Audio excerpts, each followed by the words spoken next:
I should say, I guess, a little bit about myself, since this has sort of, over the years, turned into a kind of a one-man band. I grew up in a small town in Colorado under extraordinarily ordinary circumstances. And for some reason, I don't know, genetic or something in the water or something, I was always very prone to obsession. And one obsession gave way to another, so that rock collecting gave way to butterflies, which gave way to rocketry, which gave way to girls, which gave way to drugs, which gave way to politics, on and on and on. Fascinated with the world, and as a rock hunter and a butterfly collector, it was fairly aesthetically driven and irrational. What interested me was the iridescence in certain agates, certain pyrites, certain tropical butterflies, certain kinds of reef fish, something about the light, the visual thrill of the world. And this took me through many places by the time I was 14 years old and read Aldous Huxley's book, The Doors of Perception, where he gives a very restrained and gentlemanly description of a mescaline experience. And I took it at face value and said, you know, if this is even partially true, it's immensely important. And I began to pursue this vast area of interlocking disciplines that really has no name, but we can name the disciplines, and you know what I'm talking about. Botany, ethnography, chemistry, DNA function, cultural dynamics, shamanism, linguistics, theories of natural magic, relationship of man to the environment, so forth and so on. The nexus of concerns that clusters around the question, what are we, where did we come from, and where are we going? And as a 14-year-old, 16-year-old, when these questions first form in your mind, a reasonable response is to seek the cultural database. Surely there are answers to these questions. Who are we? Where did we come from? And where are we going? Well, if you have any kind of intellectual filter at all, you quickly can satisfy yourself that our best efforts are nothing more than half-completed stories told around the campfire. We don't actually know what our predicament is. I mean, we are up against a phenomenon which we can barely bring into focus in our cognitive sphere, and it's the phenomenon of our own existence. You know, what does it mean? What does it mean, first of all, to be a biological creature, to be as an animal? What is that? And then, what is it to be that embedded then in a culture with histories and languages and aesthetic canons and literatures and scientific hypotheses about the cosmos and so forth and so on?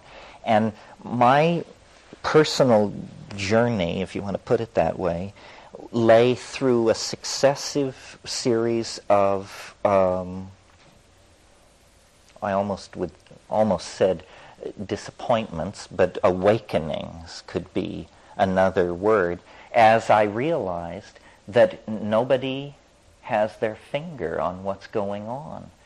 These religions that are so freighted with their own pomposity are no better than inspired guesses.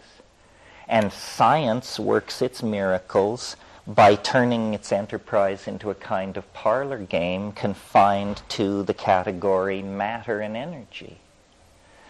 So you can live and die inside these intellectual structures if you choose to. But people of curiosity, people of unusual or traveled circumstance, usually find themselves unsatisfied with the conventional answers.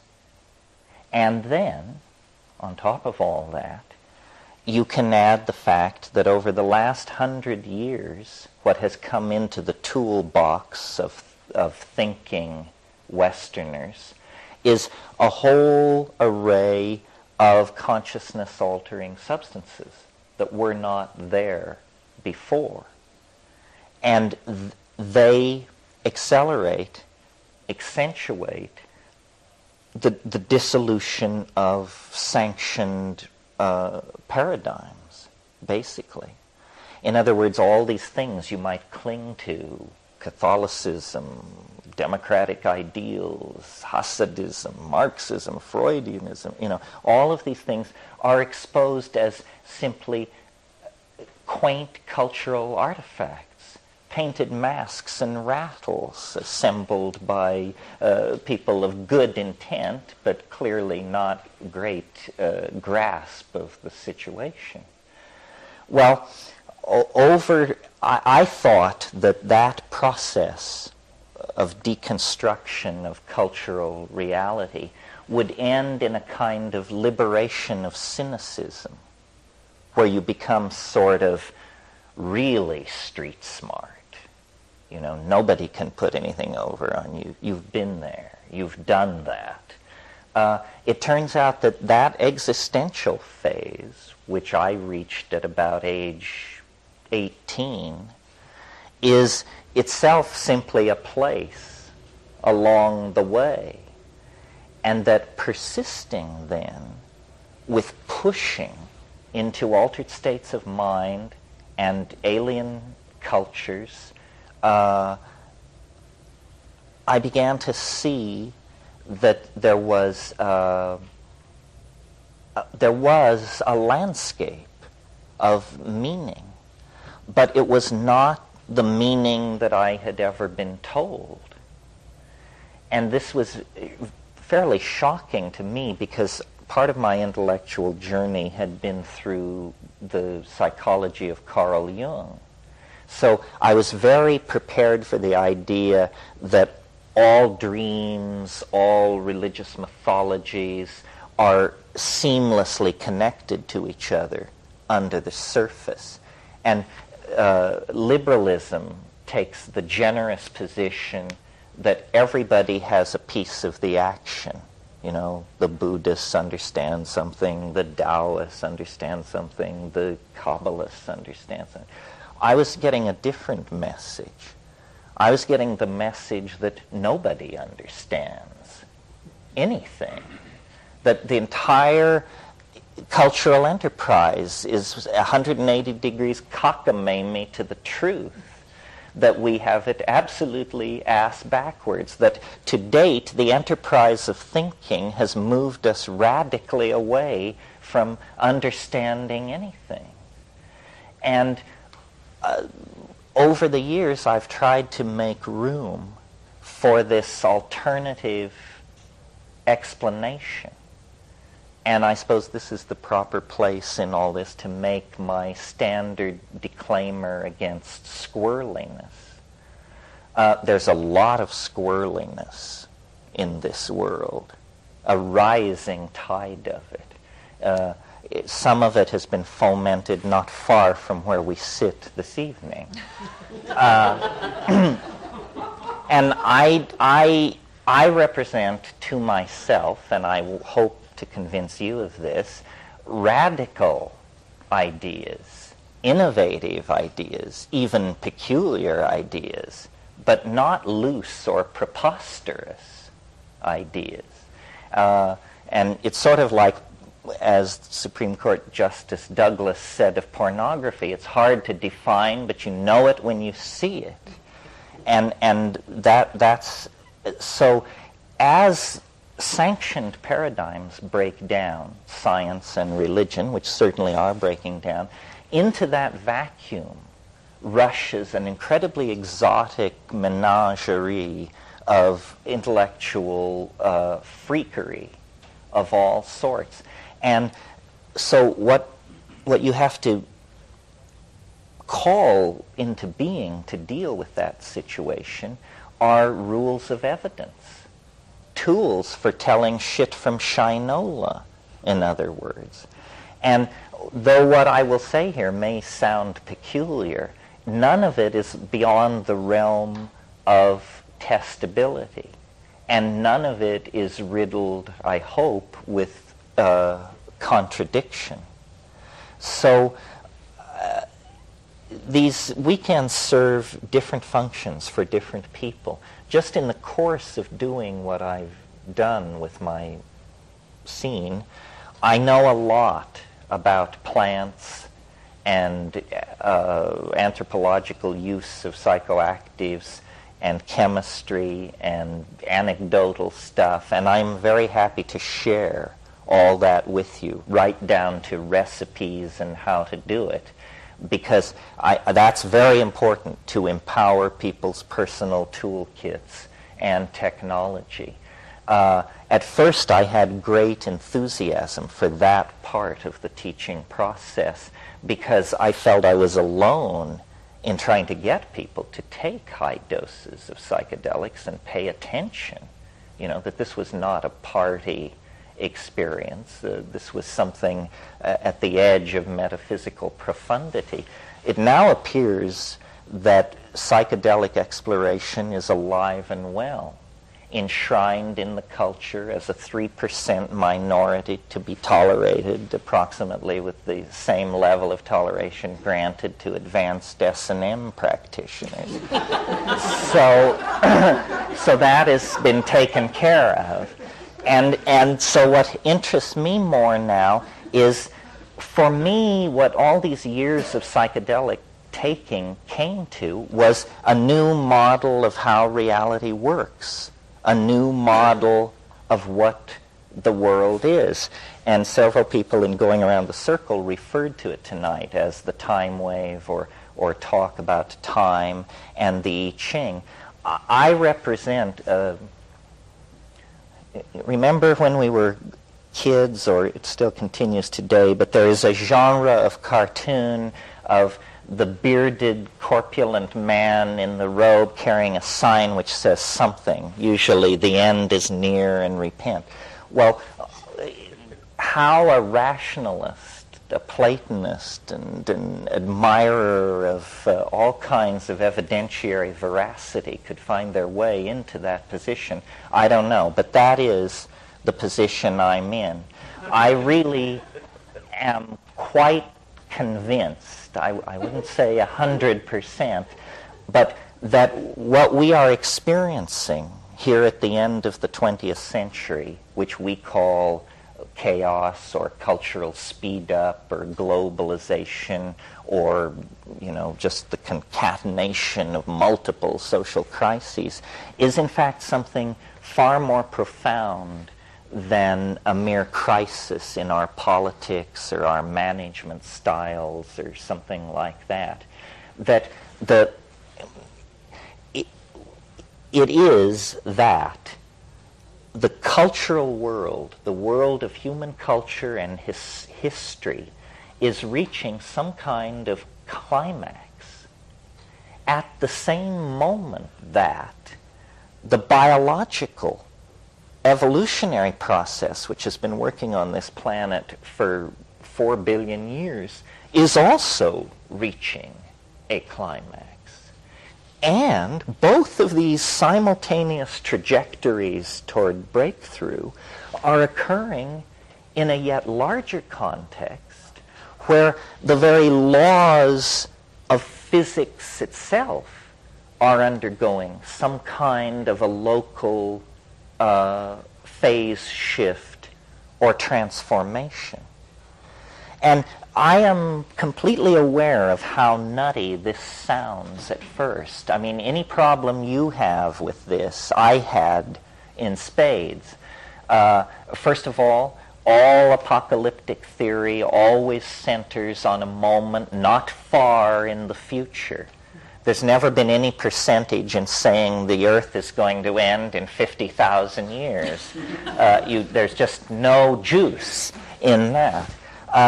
Nevertheless, when you begin comparing ontologies, you've got to always remember this is not a free-for-all. There are only a certain number of intellectual products on the market.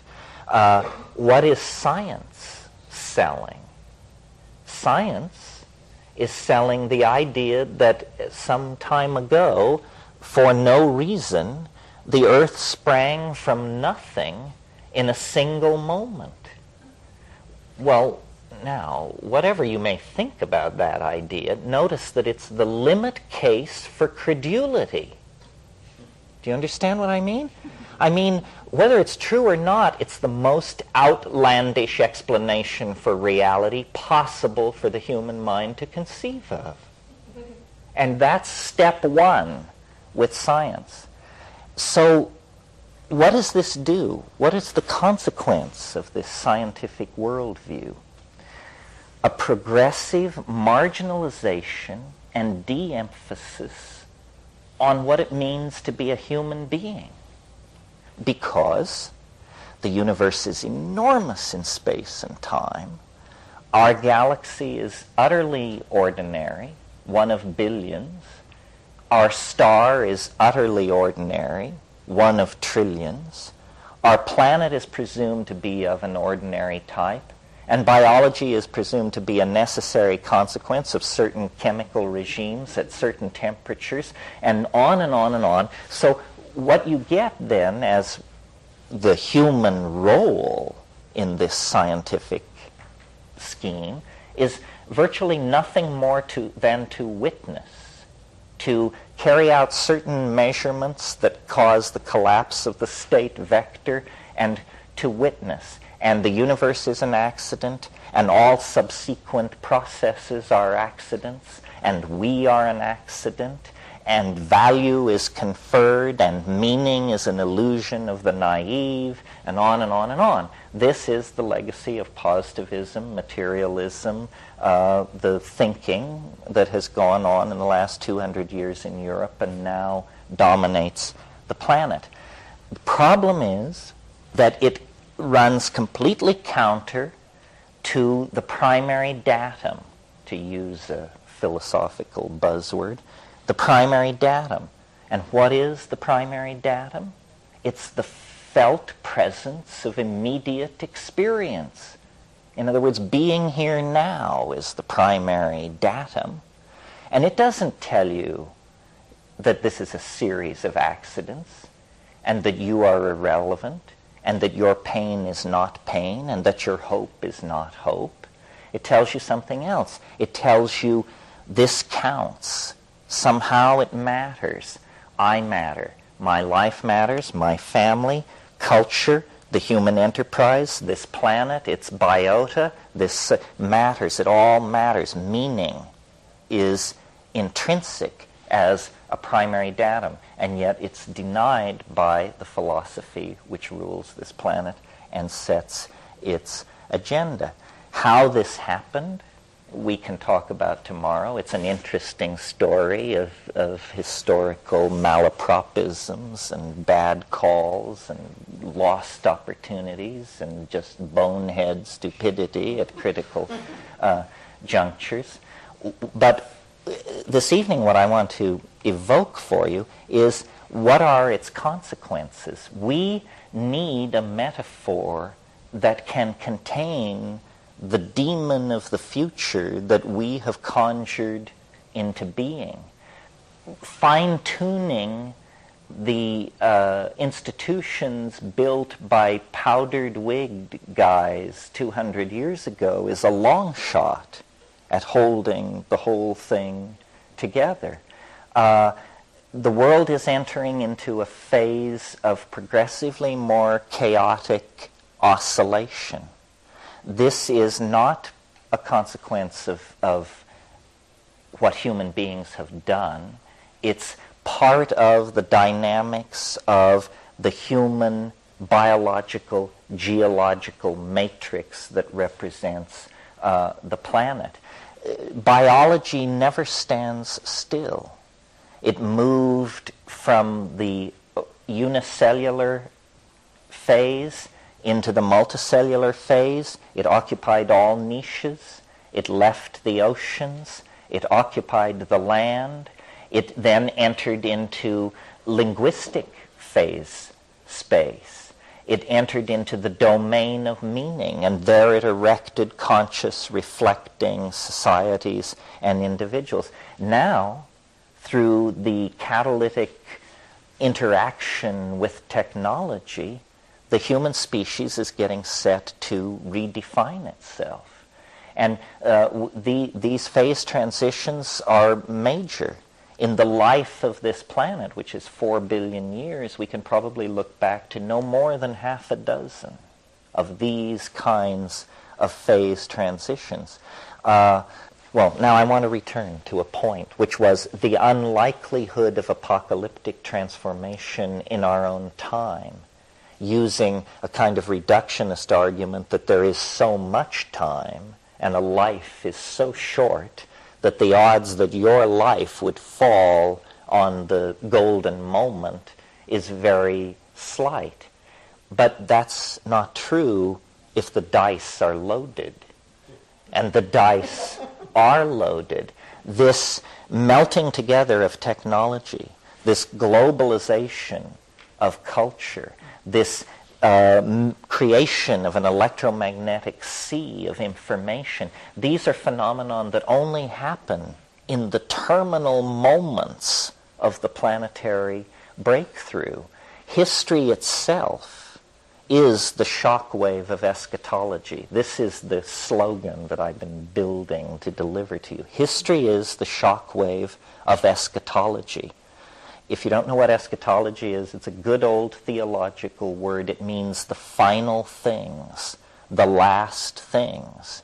And what I have learned from psychedelics, and I'm convinced of this to the bone, whether my own mathematics can stand the test or not, but time is not necessarily driven from the past. Time is not like an unfolding avalanche of causal consequences. Time is more like a process drawn toward an attractor. And the reason evolution happened on this planet in such a short amount of time, the reason the emergence of consciousness happened without following all the blind alleys that were open to primate evolution, is because it isn't a random walk toward nowhere. It is, in fact, a trajectory defined by the field through which we are moving. And the way to think of this is like a topological surface, that time is not featureless. It is not invariant, as Newton insisted and assumed in order to build his calculus. I mean, it may appear invariant when you're calculating the orbits of the planets, but anyone who has ever gone through a bankruptcy, a divorce, a love affair, the death of a loved one, something like that, knows that, these things are unique phenomena. Millions of people have died, and nobody has ever died the same way twice and left the people standing there feeling the same way. The things that matter are imbued with uniqueness, and that uniqueness is imparted by this invisible medium that science, in order to function, has had to deny. That's what it basically comes down to. And as we unpack this weekend, we'll talk some about the I Ching, talk about how cultures become obsessed with certain aspects of nature, and then in the act of exploring that obsession very creatively, Other aspects of nature are completely overlooked or forgotten. For instance, in the West, we are the masters of matter and energy. I mean, when you think that 100,000 years ago we were chipping flint, and that we can trigger fusion, the process which lights the stars themselves, that we can trigger fusion in our laboratories as an experimental process, that's absolutely hair-raising. I mean, that is a long, long journey into the heart of matter to be able to pull off a trick like that. Meanwhile, our understanding of time is infantile. We have no theory of time. We say that it is, in most cases, to be treated as invariant, and if you're working with special relativity, then in the presence of massive gravitational objects, you impart a very slight curvature to the space-time continuum, and that's it for time. And yet time is the dimension that hammers at us most persistently, because, you know, it's upon the back of time that you ride into the world, and it's grasping for more of it that you sink into the blackness of death itself. Somebody had a question? Yeah. My English is very poor, so I have to ask. Do you believe in evolution or development? Oh, yeah. One of the words that hasn't escaped my lips tonight by accident is novelty. Novelty is the concept that I've elaborated over the years, taking it from Alfred North Whitehead. But as I see it, being, the cosmos, whatever you want to call it, is a struggle between two implacable forces. Novelty on the one side and habit on the other side. And let me describe them for a moment, and then you can see that this is true, I think. What is habit? Habit is doing things the way you've always done them. Habit is tradition. Habit is circular behavior. Habit is following the creodes that have already been laid down by past activity. It's what Sheldrake calls the morphogenetic field. What is novelty? Novelty is self-explanatory. It's what breaks the pattern. New connections, new possibilities. And the universe is in a state of dynamic tension between these two tendencies. Novelty surges forward. New art movements, new technologies, new inventions, new social mores, new classes. And then habit reasserts itself. Close the theaters, kill the Jews, reestablish the old order. And this goes on over and over and over again. But the good news is, this is not a Manichaean struggle. This is not an eternal struggle. Novelty is winning. Novelty is winning, inch by inch, iota by iota. Over millions and billions of years, the universe grows more novel, more connected, different temperature regimes, new forms of physical, new domains of physical law. Because at first the universe was very hot. You couldn't have organic chemistry. You couldn't have societies. Well, now, if novelty is, in a sense, what I've described to you is what we could call a novelty-conserving engine. The universe is a novelty-conserving engine. It produces novelty, and then it acts to hang on to it. And it uses that novelty to build the next level of novelty. So upon matter, it builds long-chain polymers, DNA molecule. It builds organic molecular structure. Upon that, animal life is organized. Upon that, complex, sentient, higher animals. Upon that, technology using humans. And upon that, the global society that we live in. Well, now, notice, something interesting has happened by making novelty our value to be conserved. Suddenly, the human enterprise is not peripheral. Suddenly, the human enterprise is what it's all about. The cosmos has been moving its eggs closer and closer to one basket for eons. The action is not now in the bryophytes or the coelacanths or the reptiles. The action now is in a single species of primate. All of nature has halted its activity to turn and watch as Homo sapiens sapien, the double-thinking monkey, takes the stage and begins to work with novelty on a scale like nothing that has ever been seen before. And this tool-building function, and I use the word tool in the broadest possible sense. Language is a tool. Social organization is a tool. But this is what we do. We build tools. And McLuhan very wisely observed these tools are extensions of who we are. They are only distinct from us in our opinion, but in fact they represent extensions of our humanness. And now, well, for some time, let's say obviously for about 10,000 years, something really weird has been going on. Because before that, time had an entirely different character.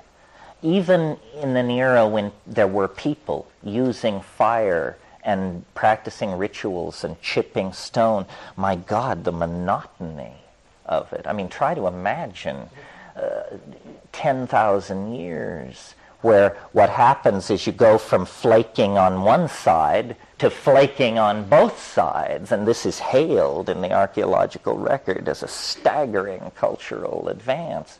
I mean, we're talking major boredom on one level.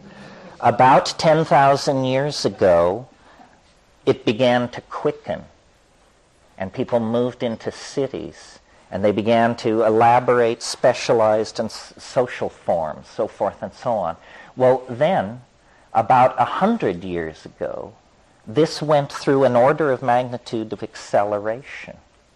And about 15 years ago, it underwent another order of magnitude of acceleration. So we are now living in an entirely different kind of time.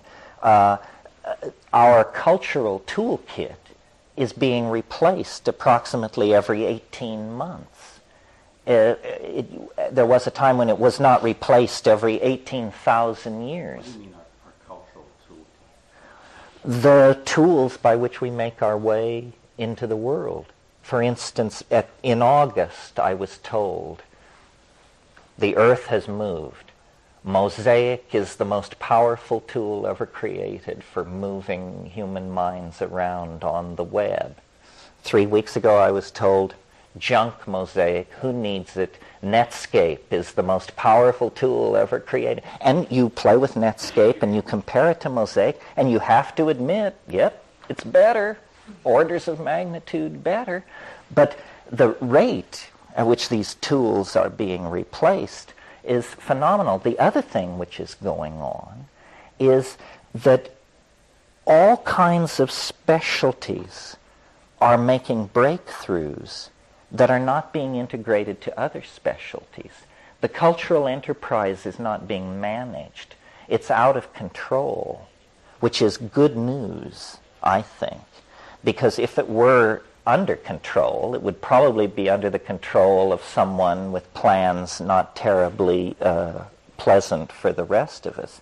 I think the great good news is that the cultural process is expressing its own dynamic.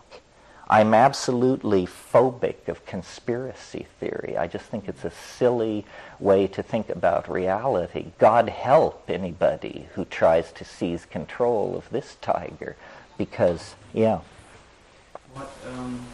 I don't understand why you believe in development. Or this is a premise of you that there is time, that there's a development and evolution. Why you believe in that?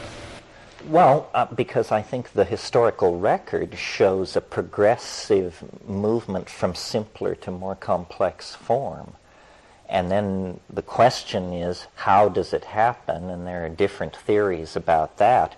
But to my mind, it's pretty clear that as you go back in time, the universe becomes a simpler and simpler place. Yeah, but I think we should make clear if you're thinking if there's time or if there's not time. We should make it clear. Well, this is sort of the question of, is there absolute time, or is time defined by the systems embedded in it? It's a philosophical question. I suppose if I were pressed, I would say it's defined by the systems embedded in it. But I am saying, you see, for science, time is not exactly a thing. It becomes somewhat thing-like in relativity because it's mated with space, which is more thing-like than time. But I'm suggesting that time is a real thing, as real as electricity or electromagnetic fields, that time, well, I didn't really intend to get off into this, but briefly, here's the bit. Science uses probability theory. That's actually what science is. It's a kind of expansion of probability theory. And probability theory says that the first thing you learn when you study probability is that chance has no memory.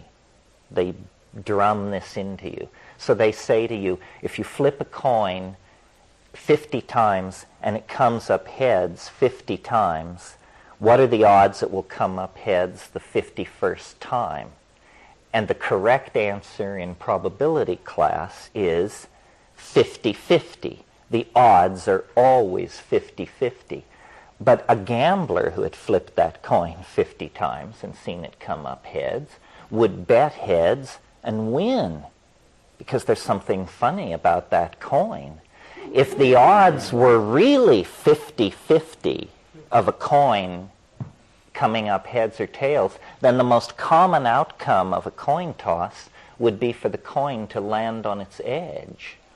And that's the rarest outcome there is in a coin toss. You can hang out in bars your entire life and never see a coin toss land on its edge. So probability theory is flawed, but the flaws are of such a nature that once you accept probability theory, you will never be able to detect the flaw, because in a sense the theory has preceded the observation. And what I'm saying is that complex systems, human systems, biological systems, do not operate probabilistically. They operate according to a different rule, which up until recently, the best description we had came from Chinese philosophy. It was called the Tao. And the idea there is that there is this invisible force which builds things up, empires, powerful families, you name it, and it tears these things down according to laws which are very, very mysterious and part of the Tao. Well, this time wave thing that I've developed is essentially the Tao without mystery. It strips away all that metaphysical baffle garb and says, here's an algorithm, entirely formal and explicit, that meets all the criteria of Tao.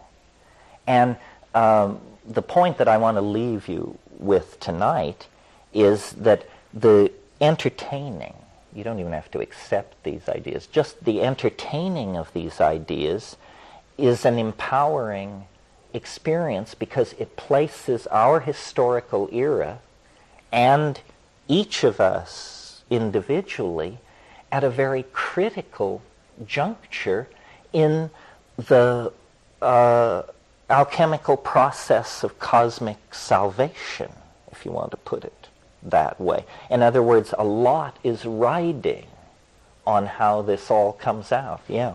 Well, you talked about primary experience, one of the things you mentioned. And one of my primary experiences has been, I guess, what I would call communing with nature, that which is not cultural. And I'm wondering how the way you see development and how you see globalization and all that ties into what I assume is similar to that experience that I had that you've mentioned, which is the archaic revival. It seems that there's some kind of opposites going on there to me, and I want to know how you tie them together. Well, yes. I mean, what's happening is that we are headed into a kind of super technology, a global information society, so forth and so on. But strangely enough, and you have to go back to McLuhan for this, the sensory ratios that are being reinforced by the new electronic technology are like the sensory ratios that were in place 15,000 years ago. In other words, if print is in fact a cultural disease, or I don't want to, no, a condition, print imposes a condition on the human mind which is now lifting.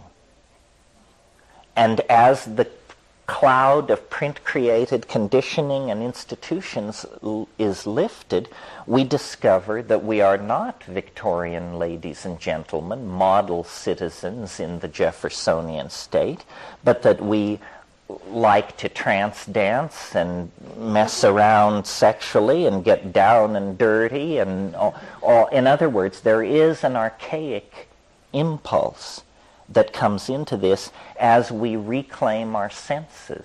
Some of you may have read Morris Berman's wonderful book called Coming to Our Senses.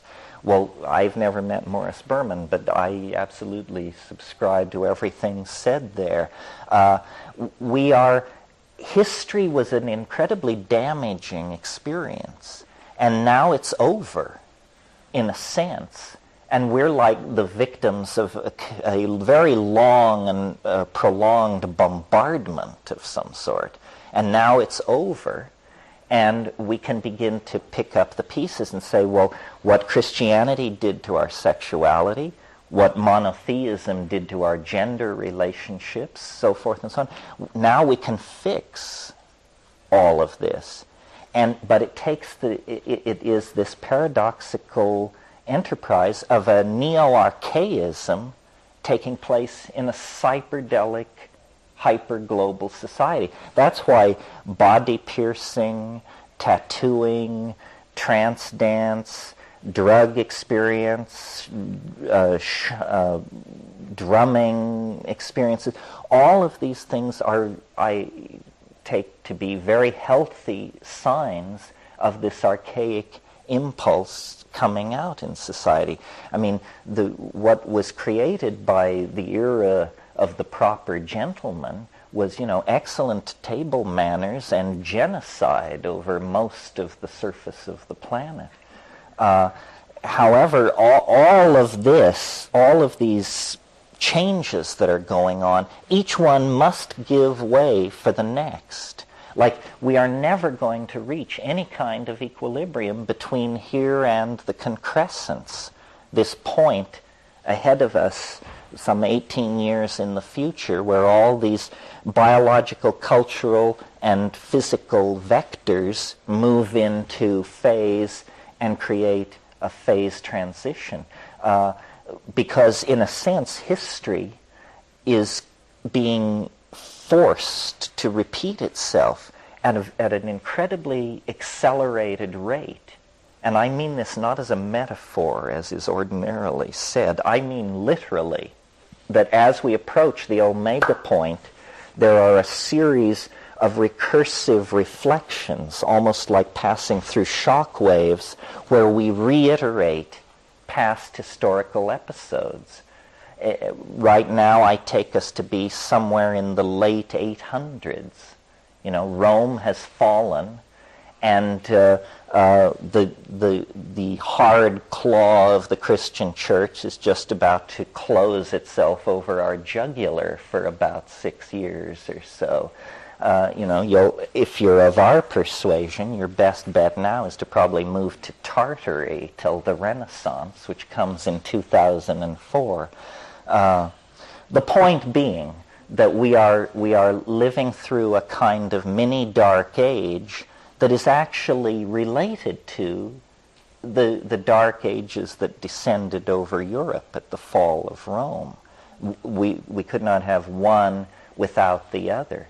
Time is speeding up, but nevertheless we have to live through these resonances. Yeah. I won't let you go with the time. Do you think that we can change history or what we call the past? If you couldn't change history, then you would have a determinism. The problem with determinism is that it makes philosophy impossible. Because if the universe is determined, then you think what you think because you can't think anything else. And that makes the notion of truth rather curious. For truth to exist, there must be the possibility of error. So but I think that the future is more determined than most people think. What is determined in the future is the levels of habit and novelty. They are already set out there ahead of us. What is not set are the events, the people, the inventions, the catastrophes that will fulfill those abstract levels of novelty and habit. In other words, the future has not yet undergone the formality of actually occurring, but the surface on which whatever occurs must be laid over already exists.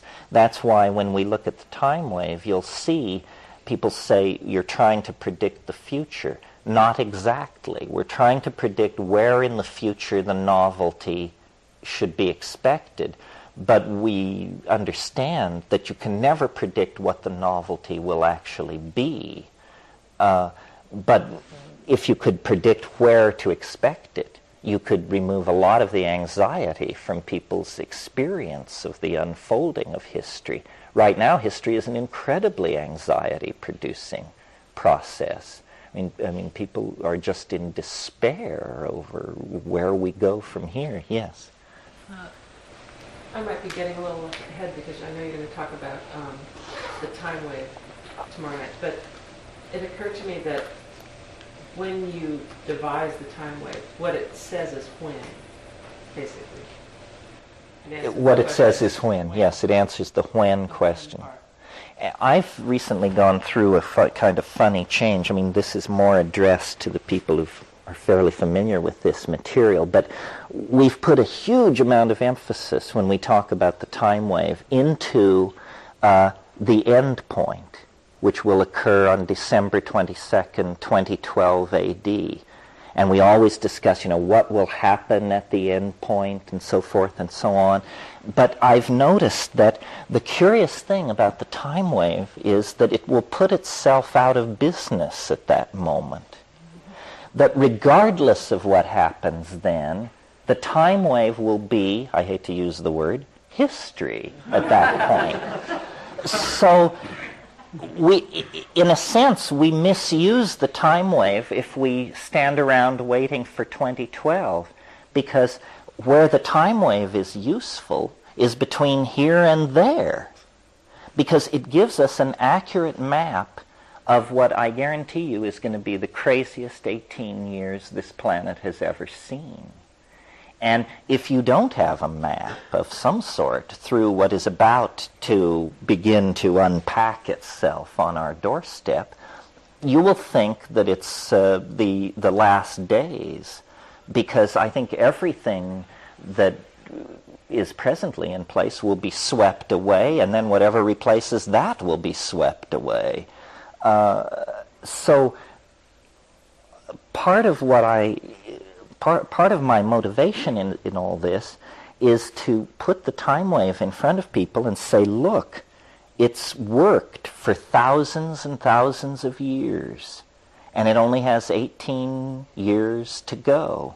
So what intellectual justification is there for denying its efficacy in the next 18 years when it has 4+ billion years of success under its belt?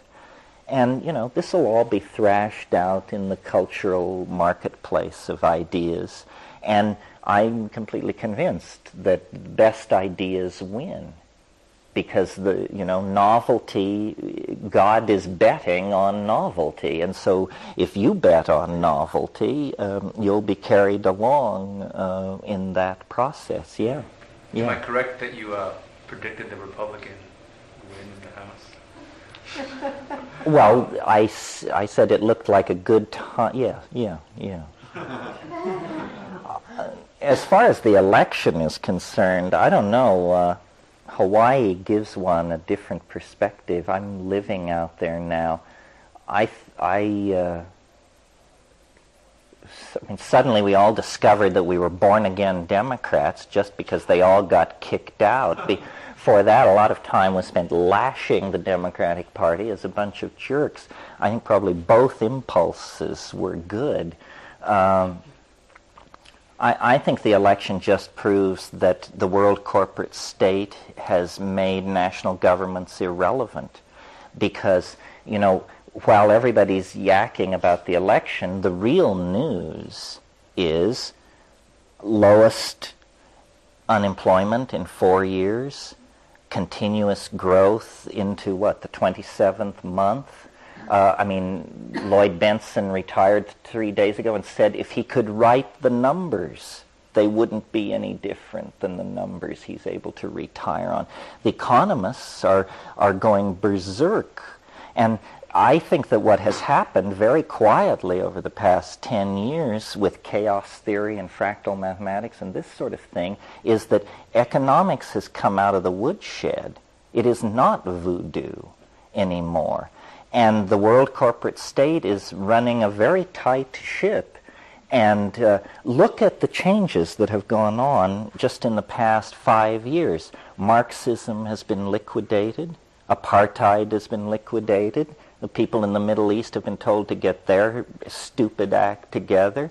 The Irish question comes up for review. World trade barriers are dropping everywhere. These are all things on the agenda of the world corporate state.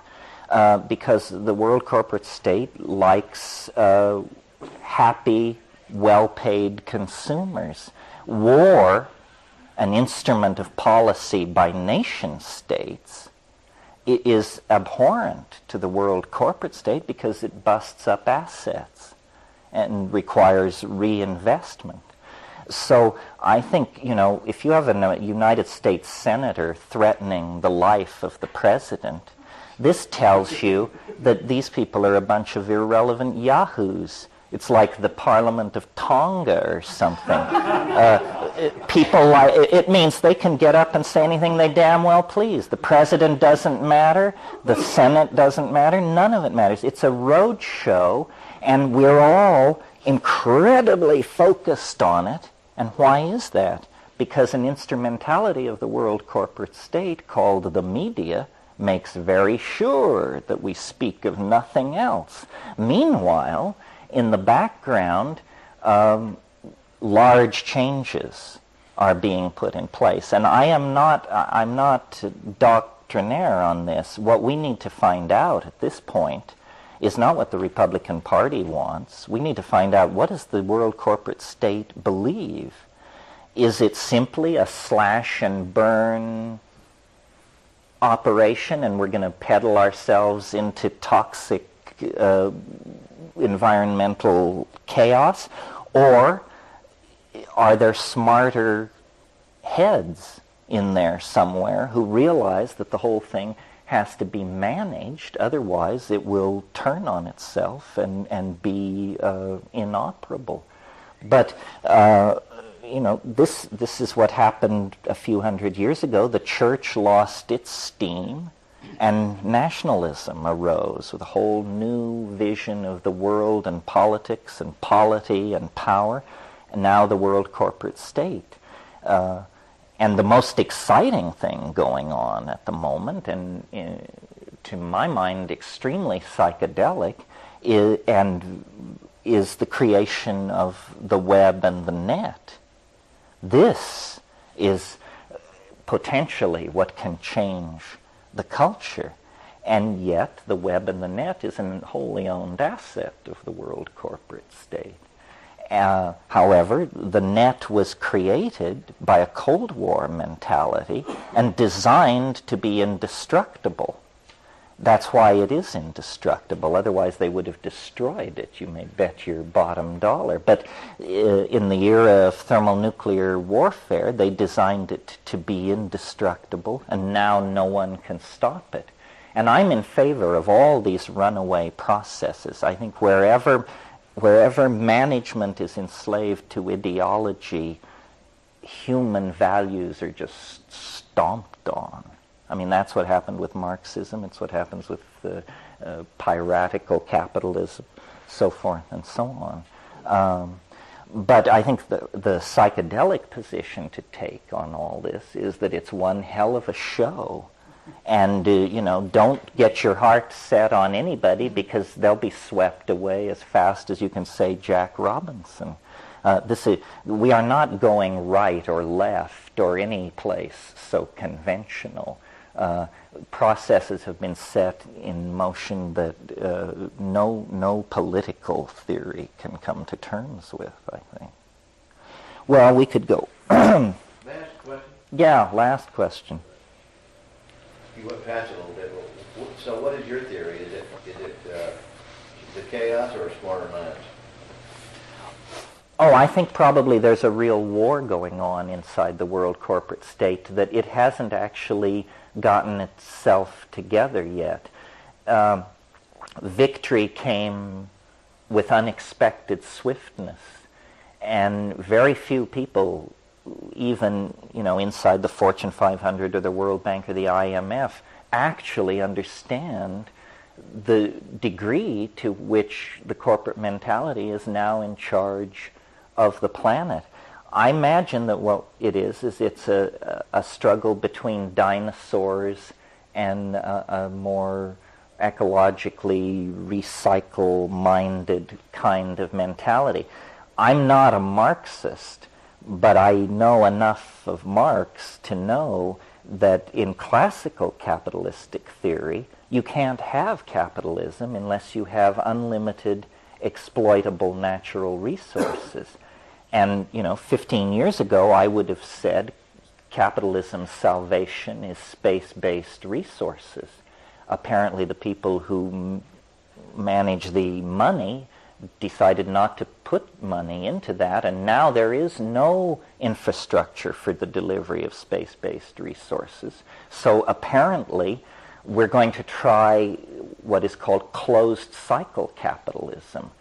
And that may be morally dubious, because as far as I can understand, it requires a permanent underclass somewhere. You can't raise everybody to the level of first world consumers, because somewhere there has to be somebody working for peanuts manufacturing all this junk. Anyway, these are issues. To me, none of this is far afield. I mean, to me, the psychedelic experience is the experience of trying to make sense of reality. And it used to be, although I can't remember when, that psychedelic self-exploration was presented as a kind of do-it-yourself, courageous psychotherapy. It was a personal voyage. It is only if you don't take it seriously. If you take it seriously, then this is not your personal stuff. This is the stuff. And that's how shamans approach it. They wouldn't be able to conceive of what you mean by a personal vision. I mean, there are only visions. And if if psychedelics are on any level to be taken seriously as catalyzers or expanders of consciousness, then we need them, because it's an absence of consciousness that is making this historical transition so excruciating. And to the degree that we can raise consciousness, our own and other people's, we can go through this without a lot of yelling and hollering. But people who do not understand what's going on, and their numbers will multiply as the chaos spreads, are going to require a great deal of reassurance. Well, on that thought, I'll send you to bed. Let's get together tomorrow morning here at 10 a.m. Thank you all very much. It's a good group. I'm happy to be here.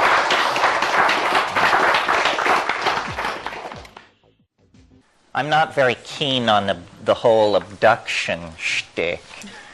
I think that one of the symptoms of cultural disintegration is simply that people lose the ability to distinguish between dream and memory.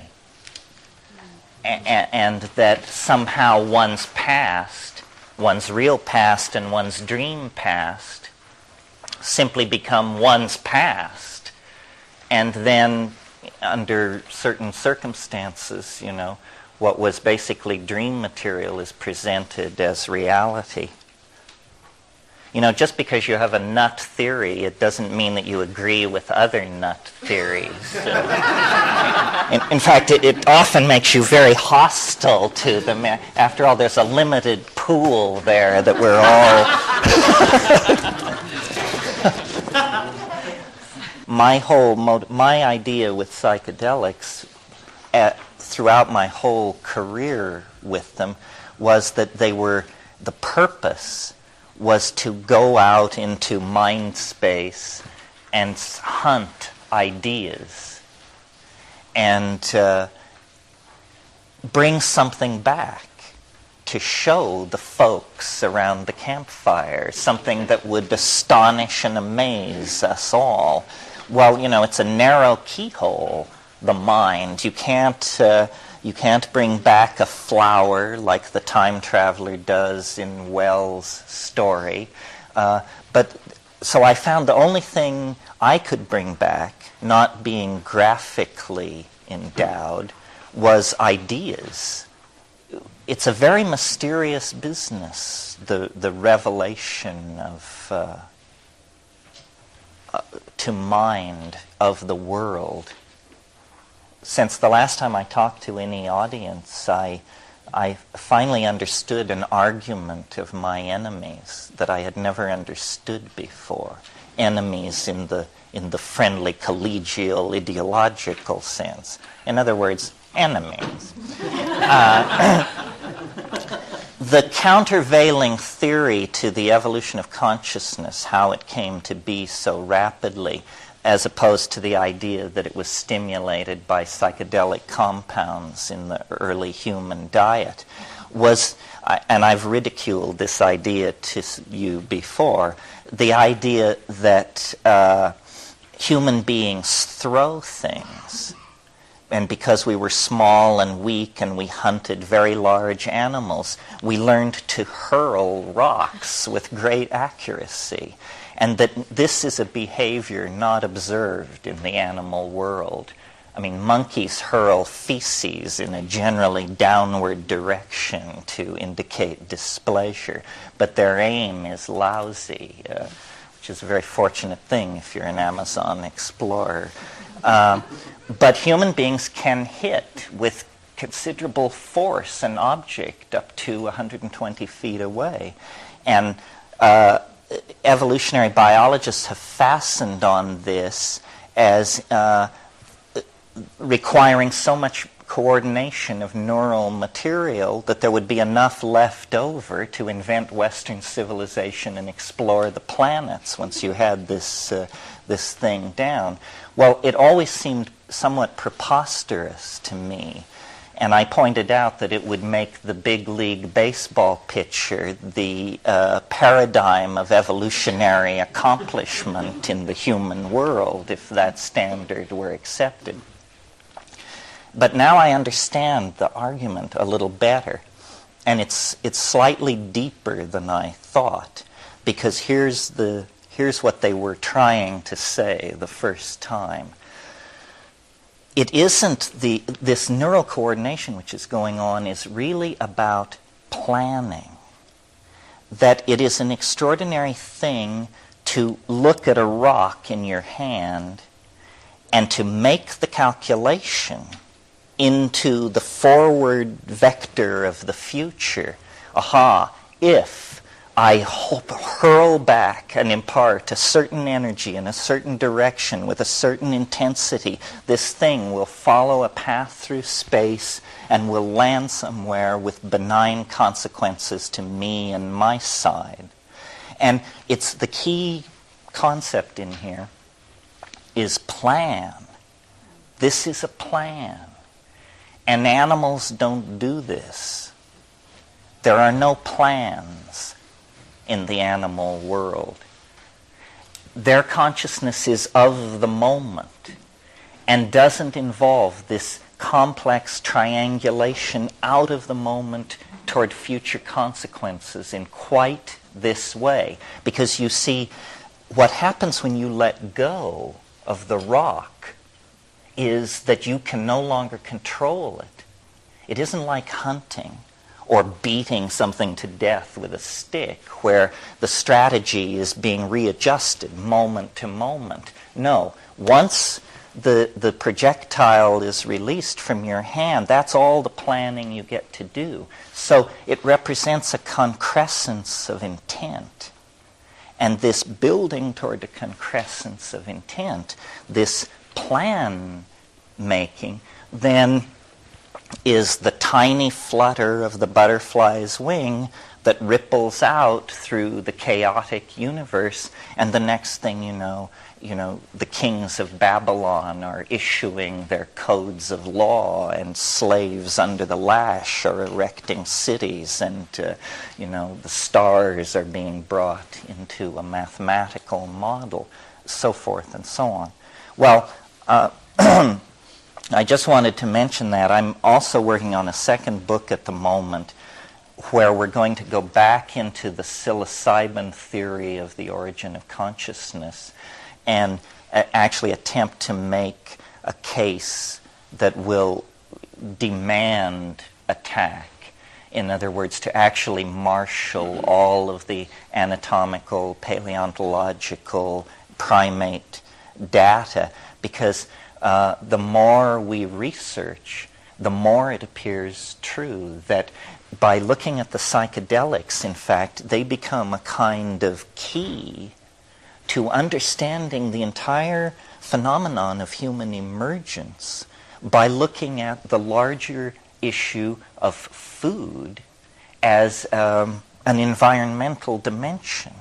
In other words, our food has shaped us. As omnivores, we have exposed ourselves to a very high input of mutagenic material over the course of our omnivorous behavior.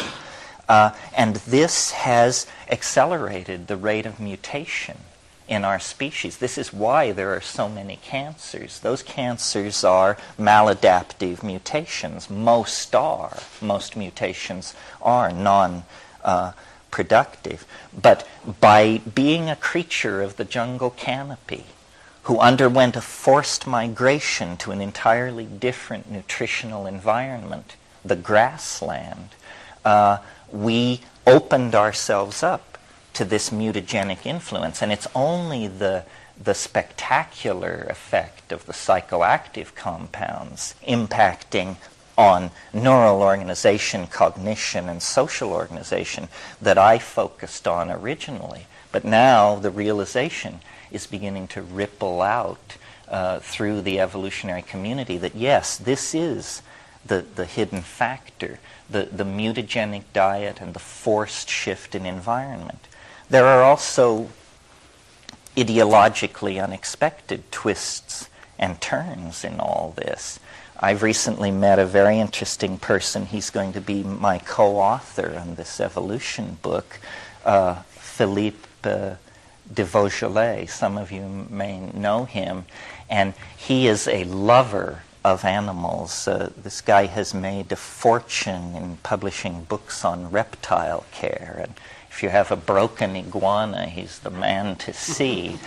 But he pointed out something to me very, very interesting, which goes against prevailing political correctness for sure, which is that browsing ungulate animals have absolutely no interest in the behavior of other animals.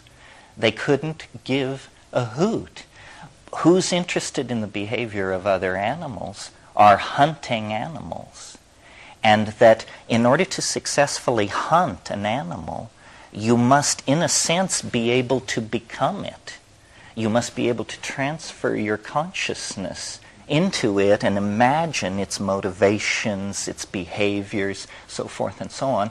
And so Philippe has convinced me that on one level, the earliest human consciousness was not human consciousness at all. It was primate ability to enter into the behavior patterns and psychologies of other mammals in the grassland environment that it was predating upon, following vultures as a basis for the beginning of nomadism and this sort of thing. Obviously, predator animals are aware, and their evolutionary success is based on environmental awareness and being able to act based on inputting the behavior of other animals. This is a very complex mental world compared to the world of the fruitarian, leaf-eating canopy browser that we came from. And then it appears, that in a series of coalescing involutions of culture and neural organization, driven by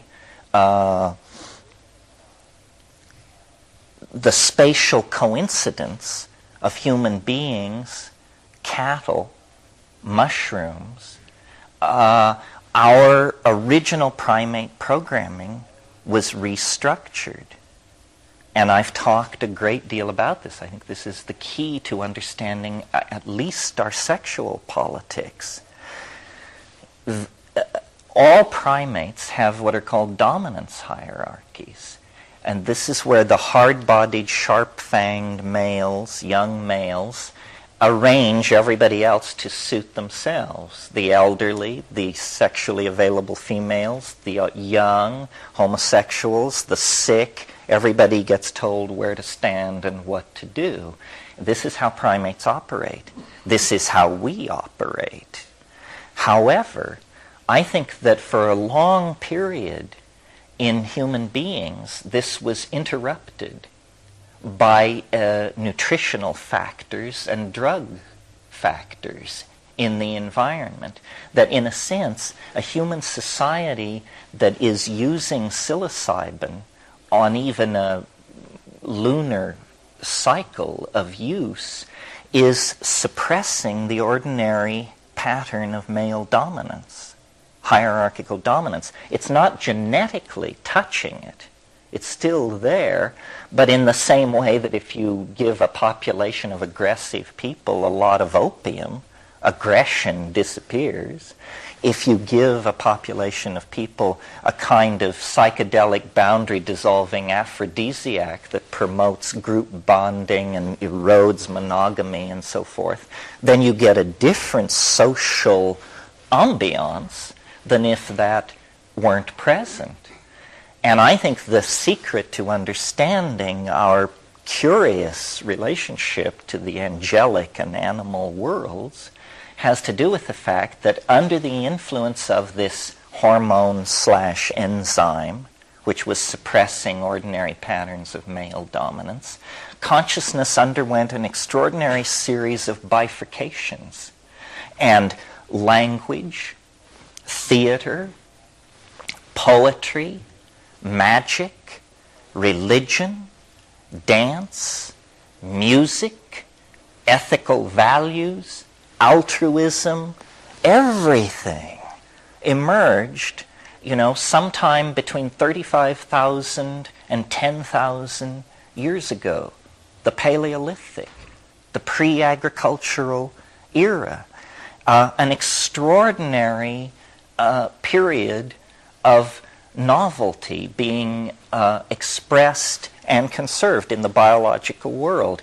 The primate species, the hominids, suddenly just take the stage and through an amazing series of cultural transformations become a planet-ruling species by 10,000 years ago.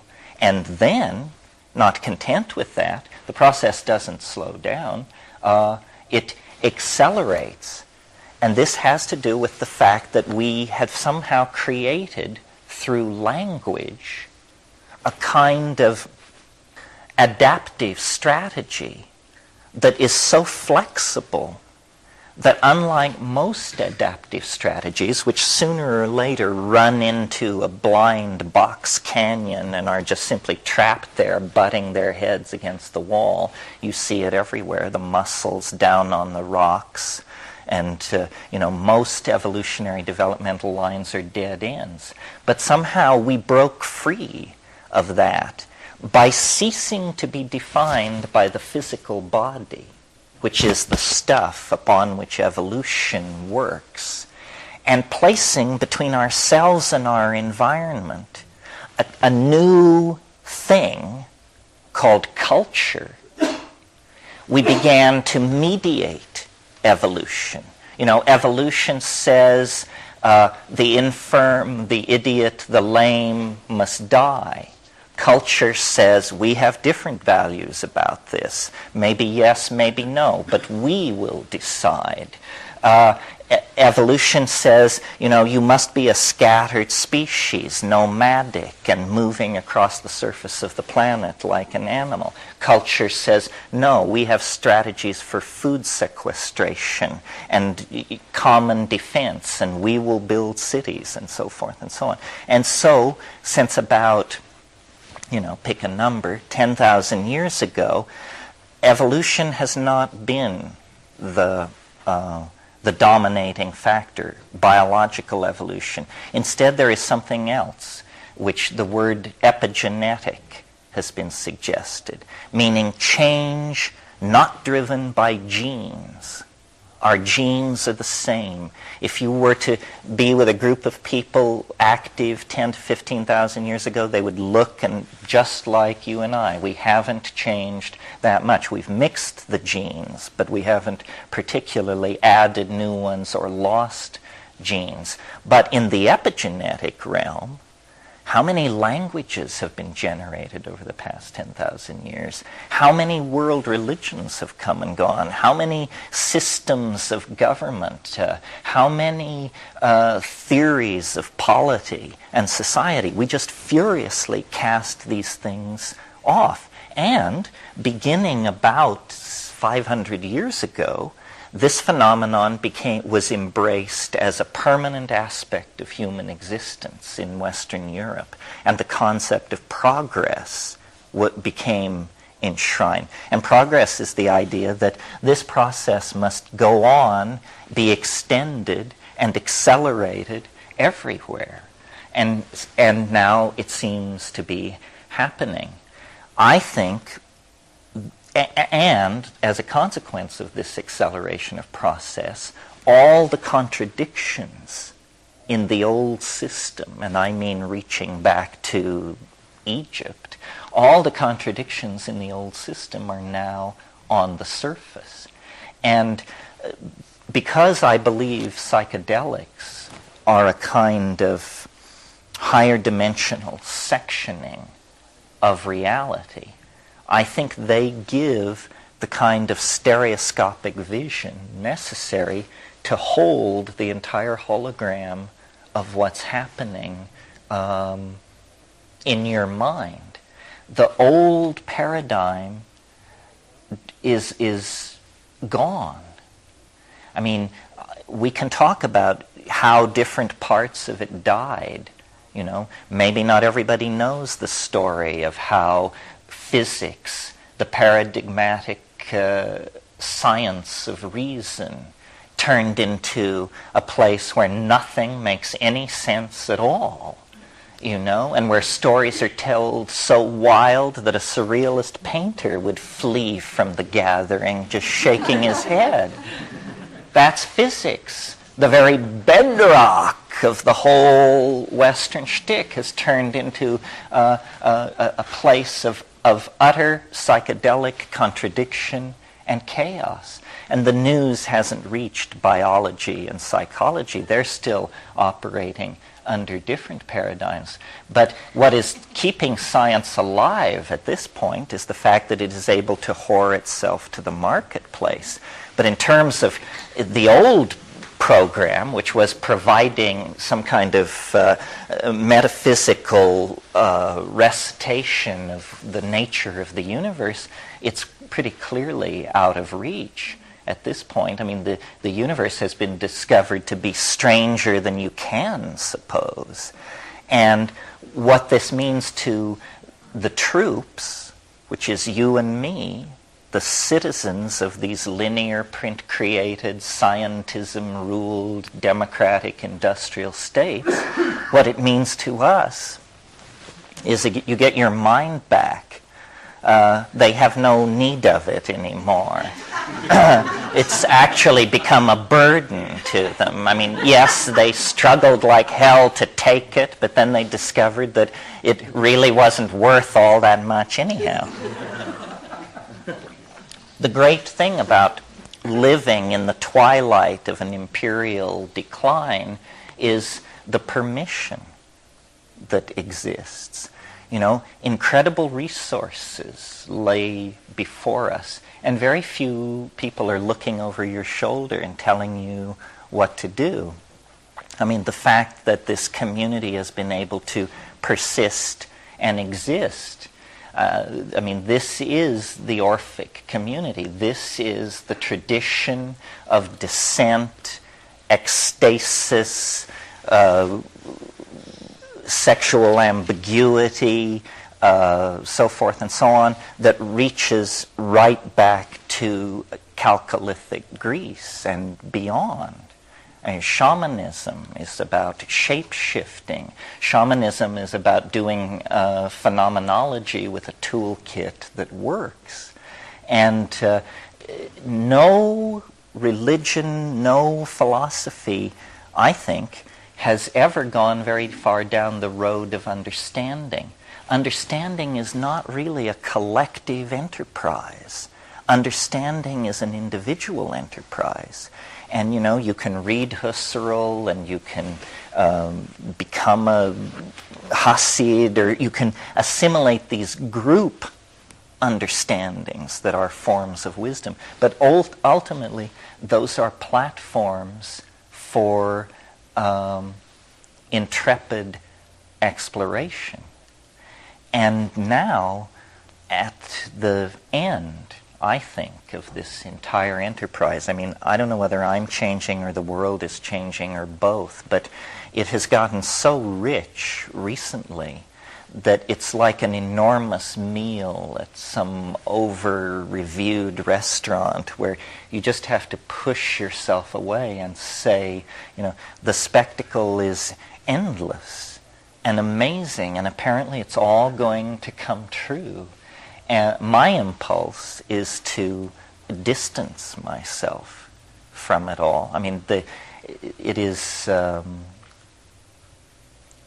the mushroom said to me once, it said, this is what it's like when a species prepares to depart for the stars.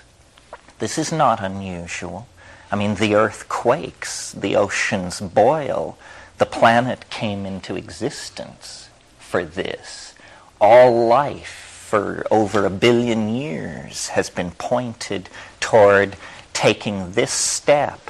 You know, leaving the oceans for the land was dress rehearsal for what will now be done. And, you know, it's chilling because it's so huge. I mean, you don't even know, well, it's just enormous. And yet, apparently, when you look back through the history of the universe, this is how it proceeds. Incredibly gradually, over staggering scales of time, but then every once in a while you come around the corner, and there it is. A continent sinks, an asteroid impacts, a star explodes, two intelligent species meet somewhere out in the cosmos. And these things then, set ripples going for eons. Yeah. I'm curious what this has to do with psychedelics, because it seems to me that, when you use psychedelics to break down perceptual barriers, that's one thing. But there's such momentum going on in the world today that things are breaking down without psychedelics, although it may appear psychedelic in terms of the way you see it. Do you see what I'm getting at? Yeah, I do. So at this juncture, have we transcended psychedelics? Well, my idea is, that the psychedelic recapitulates on the personal scale this universal meltdown that is going on without the need of psychedelics. But this universal meltdown is very frightening to people. Most people are pattern-oriented and nostalgic, and it scares them. And I think psychedelics are a way it's sort of like doing calisthenics in preparation for the marathon at the end of time. People who have taken psychedelics should be in a better position to reassure everybody else. They'll just say, well, people will say, the laws of physics are breaking down. He said, look, I've seen it before. So, and in a way, this event which wants to emerge, we think of it as quantized in a single moment where the shift will happen, and it's like the glory or something. But in a way, our job, if we have a job, and I'm not sure we do, but if we have a job, then our job is to anticipate this and to live it out before it happens. Somebody very dear to me said to me 25 years ago, my God, I don't know how actually it was in the same conversation where they said history is the shock wave of eschatology. How anybody could say that in 1975, I do not understand. Anyway, he also said we should live as though the apocalypse has already occurred. That's the only way to transcend the historical hysteria, because the historical hysteria is about this thing which it might happen, it won't happen, it will happen. No, you say, it did happen. It did happen. So enough about that already. And we are building, each thing that we do anticipates this deeper fall inward into the dream. The dream is what awaits us at the end of history. The dream, and you can call it hyperspace or cyberspace or the trans-death realm, but what it really is it's a going into the dream. And what is the dream? Well, the dream is a place where the laws are set by the imagination. The imagination is God in the dream. And if there is a way for us to mirror our highest aspirations, in other words, to inculcate the God image in ourselves, then it's by becoming the masters of our dream, and then creating through drugs, technology, magic, who cares, the details come later, creating a way to share that so that we each then are a God with an open office doorway to all the other gods who wander through looking at the cosmogonies that we produce as art. I was thinking about this morning because I was thinking, what am I going to say to these folks? And I was thinking about the Platonic triad of the good, the true, and the beautiful. And sometimes people have dissed me and my obsession with hallucination because they say, well, LSD doesn't really cause hallucination. It causes insight and complex thoughts. But why are you so focused on visual hallucination, which I am? I mean, if it doesn't do that, I'm not interested. And then I thought the way into it is Plato talks about the good, the true, and the beautiful. But the key concept is beautiful, because good, it's abstract. True, it's abstract. But beauty is felt, perceived with the senses, as music, as painting, whatever it is. And so the bridge to the metaphysical absolutes of truth and the good is through the palpable realm of the beautiful. And to my mind, this is what these psychedelics achieve. They, as Huxley said, they dial open the valve of consciousness, or as Blake implied, the window of perception is cleansed, and then you see through into an infinite, holographic, recursive world of mind and affectionate intelligence. And somehow this mystery is in the body, and therefore outside of time, and therefore beyond, in some sense, the reach of culture. Sex is like this to some degree. Sex is in the body and outside of time, and culture spends a huge amount of its energy trying to reach sex, trying to contort it, push it one way or another, and has produced some pretty bizarre themes and variations, but generally speaking has failed. I mean, no society certainly has ever gotten rid of sex, even though, there have been societies ruled for 1,000 years by men wearing dresses, but it gave us some of the most ribald minstrelsy around. So there is this mystery in the body. I'm now returning to the subject of psychedelics, beyond the reach of cultural manipulation. And discovering this and exploring it is somehow the frontier of maturity. Culture is a form of enforced infantilism. It's the last nursery, and most people never leave it. And they are perfectly happy to interpret the world through the reassuring nonsense of their cultural values, whatever they may happen to be.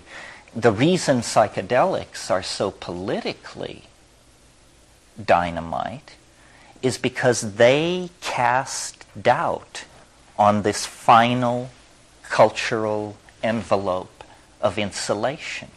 And they do it very democratically. It doesn't matter what your cultural conditioning is. It falls into question under the influence of the psychedelic. And then, for most people, that's frightening. Frightening enough that they not only don't want to do it, but they are also keen to see that other people don't do it, because they realize this is some kind of a doorway through which demons come. Disruptive ideologies, strange forms of music, bizarre behaviors, unpleasant fashions. It's all coming from this place where these people are messing around. And so there is an impulse to close it off. And so there is, a tradition 50,000 years old of shamanism / bohemianism. People who are deputized to be weird and are told, okay, you be weird. We'll give you a hut at the edge of the village. You be weird, and if we need you, we'll call. That's basically the role. No, don't buy, we'll call you, you know. I mean, the political position of shamans is fascinating in these societies because they share it, but they are not of it, you know, and they're only asked in when things are really desperate. And I think, you know, Bohemianism, this Orphic tradition I've talked about, this that goes back, way, way back, is the continuation of that. And so we here represent, to some degree, a self-selected group of these Orphic eccentrics, who carry this charge of otherness. In many languages, the word shaman means go-between. Go-between. Shaman moves between levels, and the mythologies differ, you know, either into a spirit world or an ancestor world or an animal world, but the go-between. And now let me see if I can tie this all up. Oh, I know. I wanted to follow this thing out about the suppression of male dominance through chemicals and diet and psilocybin and all that. The reason that is fascinating to me, aside from the fact that it answers some real conundrums in hominid evolutionary arguments, is that it then has an implication for the present, because we are the damaged heirs of a damaged cultural style which has been practiced now for about 7,000 years. And, you know, there have been various corrective measures, all failures, I think. Christianity, Christ, a corrective measure, somebody who comes who says, you know, don't do it that way, you know, and they get rid of him, and within 50 years the church he founded is dealing real estate. And, you know, then you get it in Islam, another corrective effort. But these things have not worked. The cultural style has been too toxic. And with the rise of modern science and the acceleration of the toxic consequences of bad ideology, we now come to the 20th century. And throughout the 20th century, there has been an impulse, What means bad ideology? Ideology that has consequences that are bad for the environment and the gene pool. Who knows what is bad for the environment? Well, nobody knows absolutely, but when you think about things like plutonium and nuclear weapons stockpile, I mean, I agree with you that in the largest picture, moral relativism makes it impossible to say anything about good and bad. But I'm not that morally relativistic. I think biology should be preferred over its absence, and that intelligence should be preferred over its absence. So I'm because I think the universe wants to preserve novelty. I mean, that could actually be the basis of a kind of ethic. Bad is that which destroys novelty, and good is that which promotes it. It sounds awfully progressive. I remember the first time I was in Pakistan and I caught this rickshaw into Lahore, and this guy was being pulled by a human being, you know, muscle power. And this guy said, "Oh, you're an American, this and that." And he said, "You know what's he said, "This country is screwed up. This country is really screwed up." And I said, "Well, what's wrong with it?" And he said, "You want to know what's wrong with it? Progress. Too much progress." And this was a man who made his living pulling people around in a rickshaw. So, you know, it's a relativistic thing. But what I wanted to say was, there is an intelligence in the species that is deeper than the societies and the systems that we erect to rule us. And this wisdom of the species can make enormous changes in the evolution of the mass psyche, such as the Renaissance, for example. And in the 20th century, this has taken the form of what I call the archaic revival. And one of my books is called The Archaic Revival. The 20th century, which is a vast stage crowded with different kinds of competing social phenomena, art movements, so forth and so on. Nevertheless, I think the entire thing is illuminated by the notion that what it is about is an impulse toward archaism. That in the sciences, the arts, everywhere, the archaic ideal is raising its protean head. And it begins with Freud in the early years of the 20th century, discovering by interviewing these Viennese bourgeois housewives that, human beings were brutes, and that, incest, rape, all the stuff was right below the surface. The rediscovery of the beast. And, certainly Germany developed that theme up into the 40s. Meanwhile, people were bringing African masks to Paris, and Cubism was basing its early theory on the deconstruction of primitive art. Meanwhile, people like Eric Satie were abandoning the canons of classical composition in music, and the 12-tone row was being experimented. Jazz was being given new attention, and for its primitiveness, its rhythm, its sense of something beyond the reach of civilization. Meanwhile, the deconstruction of painting that had begun with Impressionism, which, Impressionism is simply 20 minutes into LSD, had gone deeper, had developed, first of all, into the deconstructive spirit of Dada, where people tore up telephone directories and rang bells while they, did something else. In other words, the absurd appears for the first time, an enormous theme in 20th century life, just the incoherent idiocy of it all. And then surrealism, taking up the Freudian tune, begins to portray these worlds of distorted association and so forth and so on. Well, all this is about boundary dissolution. It was happening on the Bohemian left. It was happening on the fascist right. The rise of Marxism is a collectivist theory of society, very concerned with collectivism, so forth and so on. And then, enormous changes. Auschwitz, the atom bomb, space flight.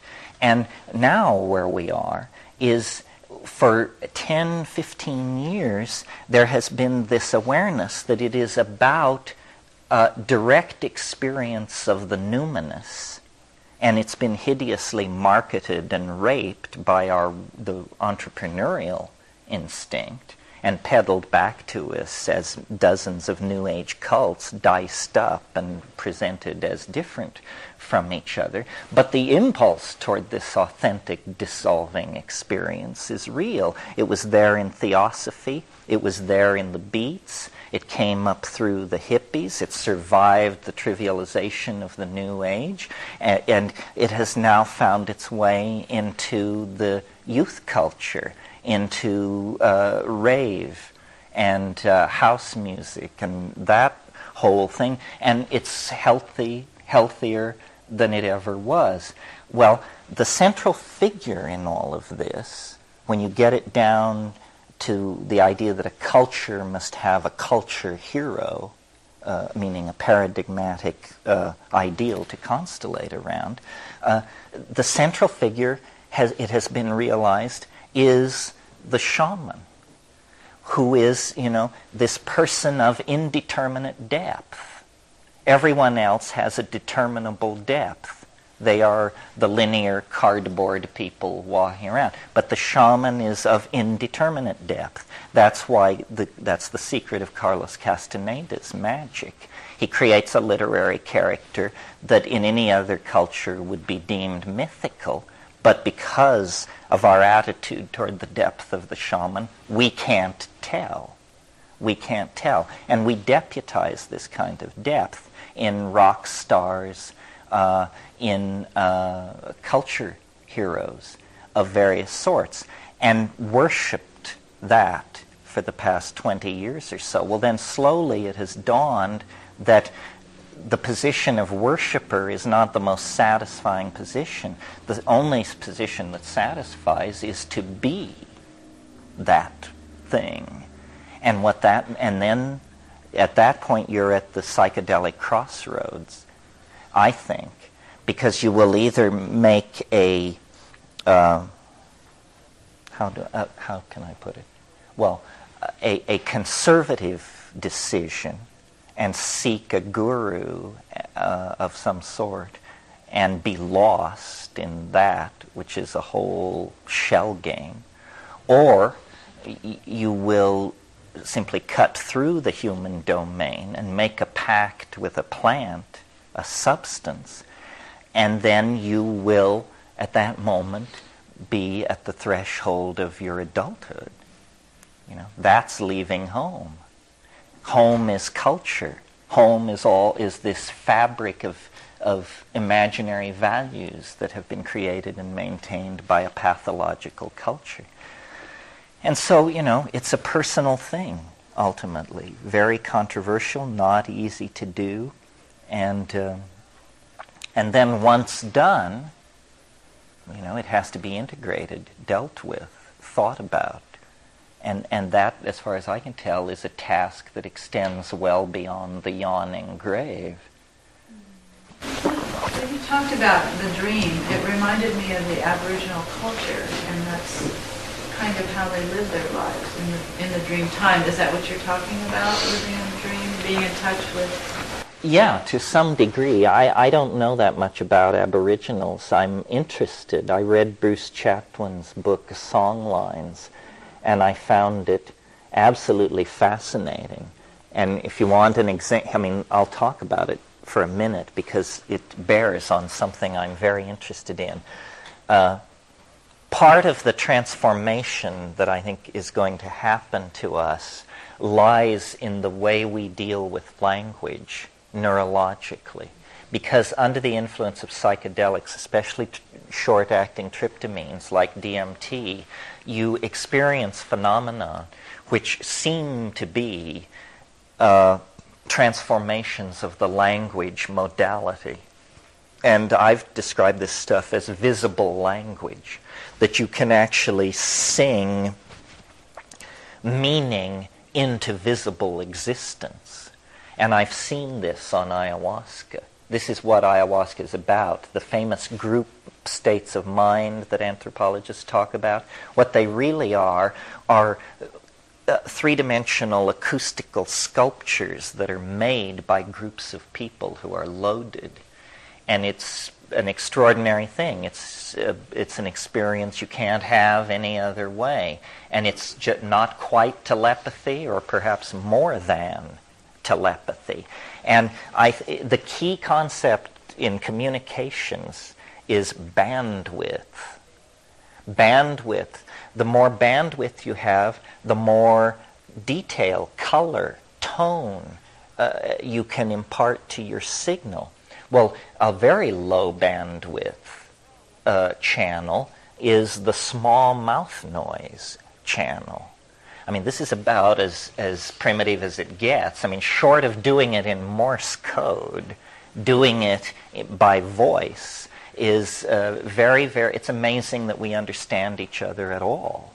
And in fact, you may have noticed one of the most uncool things you can do is ask somebody, would you explain to me what I just said? And they say, oh dear, I'm afraid I was, generally, and a lot of floundering around. In these ayahuasca states, what you see are group-generated acoustical hallucinations. And because ayahuasca is composed of psychedelic compounds which occur in normal brain chemistry, in other words, nothing exotic to human brain tissue is present, it raises the question, well, how close is normal metabolic chemistry to be having an ability to do this? And the answer is, nobody knows, but very, very close. The pineal gland produces adenoroglumerotropane, which is a beta-carboline. 6-methoxytetrahydroharmalan occurs or maybe it is adenylrumotropane, I can't remember. Anyway, there are active beta-carbolines produced in brain metabolism. And language is such an odd phenomenon anyway in our species. I mean, notice that you have to have two people to do it, which raises a real question about how you get that coordinated the first time out. And it's a behavior. It isn't an organ. It isn't like my arm, my nose. It's a behavior. And a learned behavior. And yet a behavior so much more complex than any other behavior you ever learn. I mean, if the average person could walk like the average person could talk, they would be a prima ballerina of the Russian ballet. It's very interesting that we have such facility for the linguistic enterprise, and how it evolves. It's changing all the time. And well, is it just changing in a kind of forward lateral direction, or is there some kind of vertical gain here? I mean, can we actually describe things better to each other than the ancient Greeks could describe things to each other? Can we say things which they couldn't say, or anything of consequence? And I maintain yes. I maintain that culture, freeways, international airports, and so forth and so on, that's just the trailing edge of evolving language. Well, so here's a story which relates to this, that is in Bruce Chatwin's book, Songlines. There are these things called songlines which cross Australia, and they can be thousands of miles long. And if you're a shaman and one of these things crosses your territory, then you are the keeper of the song, of that part of the line. You must learn and keep this song. There are 137 Aboriginal languages in Australia. So these people did the following thing. They went to a place near one end of the song line, and they recorded a shaman singing his song of that place. And then they went 2,000 miles to another part of the same song line, and they found the songkeeper of that place. And they played the guy's song for him. And it was in a language he didn't speak, and he had never been away from his own home. He had never been to this place. So he listened to the song, and after a while, he began to sing with it. Not the words, but the melody. And he sang with it. The way you could sing with green sleeves if you didn't know the words, but you heard the melody. And then, after it was over, he said, the man who sang this song, his place is a butte with 3 mountains, and eucalyptus filling the valley, and a red rock like a lizard over here. So then they tried to analyze, what is happening here? Is this telepathy? Is it magic? What is it? And I think the key to understanding it lies in, I've recently seen, you can actually buy for about $600 a piece of software where you glue electrodes to your head and sit down in front of your computer, and you see an undulating landscape of neural readouts that look, lo and behold, like mountains, valleys, escarpments. It's like a visit to Utah. And I am convinced that what's happening is that when the shaman listens to the first shaman's song, he does not process the sound the way we do. He processes it the way this computer is processing this neurological input, and what he's seeing is an acoustical environment of sound, and he can see the place. The song is the way it is because the song is not a song. The song is a hologrammatic acoustogram of the topology of the land through which the song line passes. These people are called the most primitive people in the world, remember? So I just recently became aware of this. It's very exciting to me. I'm interested in this software, but this is the kind of thing that lies out there. Because you see, the world arrives at the surface of your skin as one thing, but the senses bifurcate the incoming signal. The light goes to the eyes, the acoustical signal goes to the ears, the tactile signal is conveyed through the skin. And so then when we reconstruct the world, the are showing rather prominently in the model. And what happens with the psychedelics is it seems as though somewhere deep in the brain there is an organ or a program that can take all of the incoming sensory data and actually recombine it into a synesthesic whole, which is neither seen nor felt nor heard, but which is, hologrocked or something, a sense which unites all of the other senses. And that's what I call going into this informational superspace. That's what the psychedelic experience is. It reunifies the sensory datum of the world. And I might add, the whole world, not the surface of the world, which is what is conveyed to us by light, but the internal dimension of transcendence, which is in the world, is also present. Yeah. It's very interesting that you mentioned that binding together of the senses. I attended a conference earlier this year called Toward a Scientific Basis for Consciousness in Arizona, and a number of the presentations focused on the way in which the brain operates when this binding takes place, and it turns out that different cortical groups start to talk to one another by oscillating together in phase. Right. And when they're phase locked like that, then they bind this information into a whole. And I'm reminded of the researcher Michael Persinger up at the Laurentian University in Canada, who has been focusing on the electromagnetic field of the Earth and its effect on the brain. In particular, he's been interested in the correlation between earthquake activity and ghost sightings and such like. But he's pointed out that the Earth's magnetic field is ringing like a bell, and that the main power of oscillation is around 10 hertz, which is happens to be the alpha rhythm in the human brain.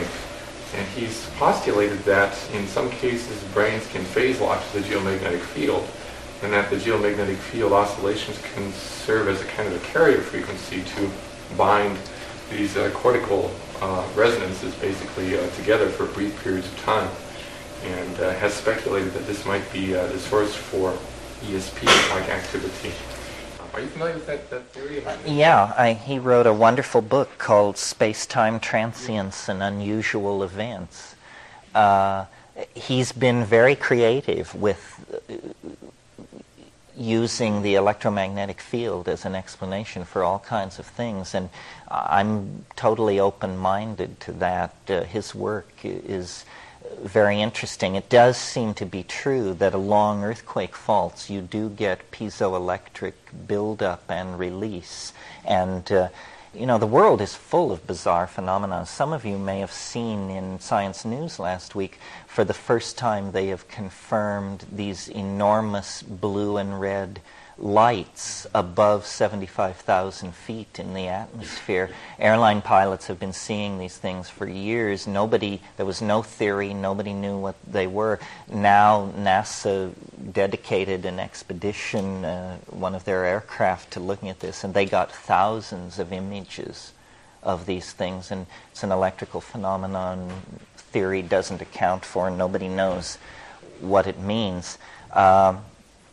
on one level, I'm sympathetic to Persinger and that approach to explaining some of these things, and I do think the place has been overlooked in importance. On another level, this is a very hard thing to talk about, but there is like what I call linguistic viruses, which infect the effort to communicate. And they're very hard to catch at work. So, and it has to do with how can people believe things which are absurd. And it's very interesting to spend time with people who believe that things are something which is absurd. And a lot of people bring raps to me that they want confirmation or disconfirmation on. And I passed this way last night when I talked about the rules of evidence.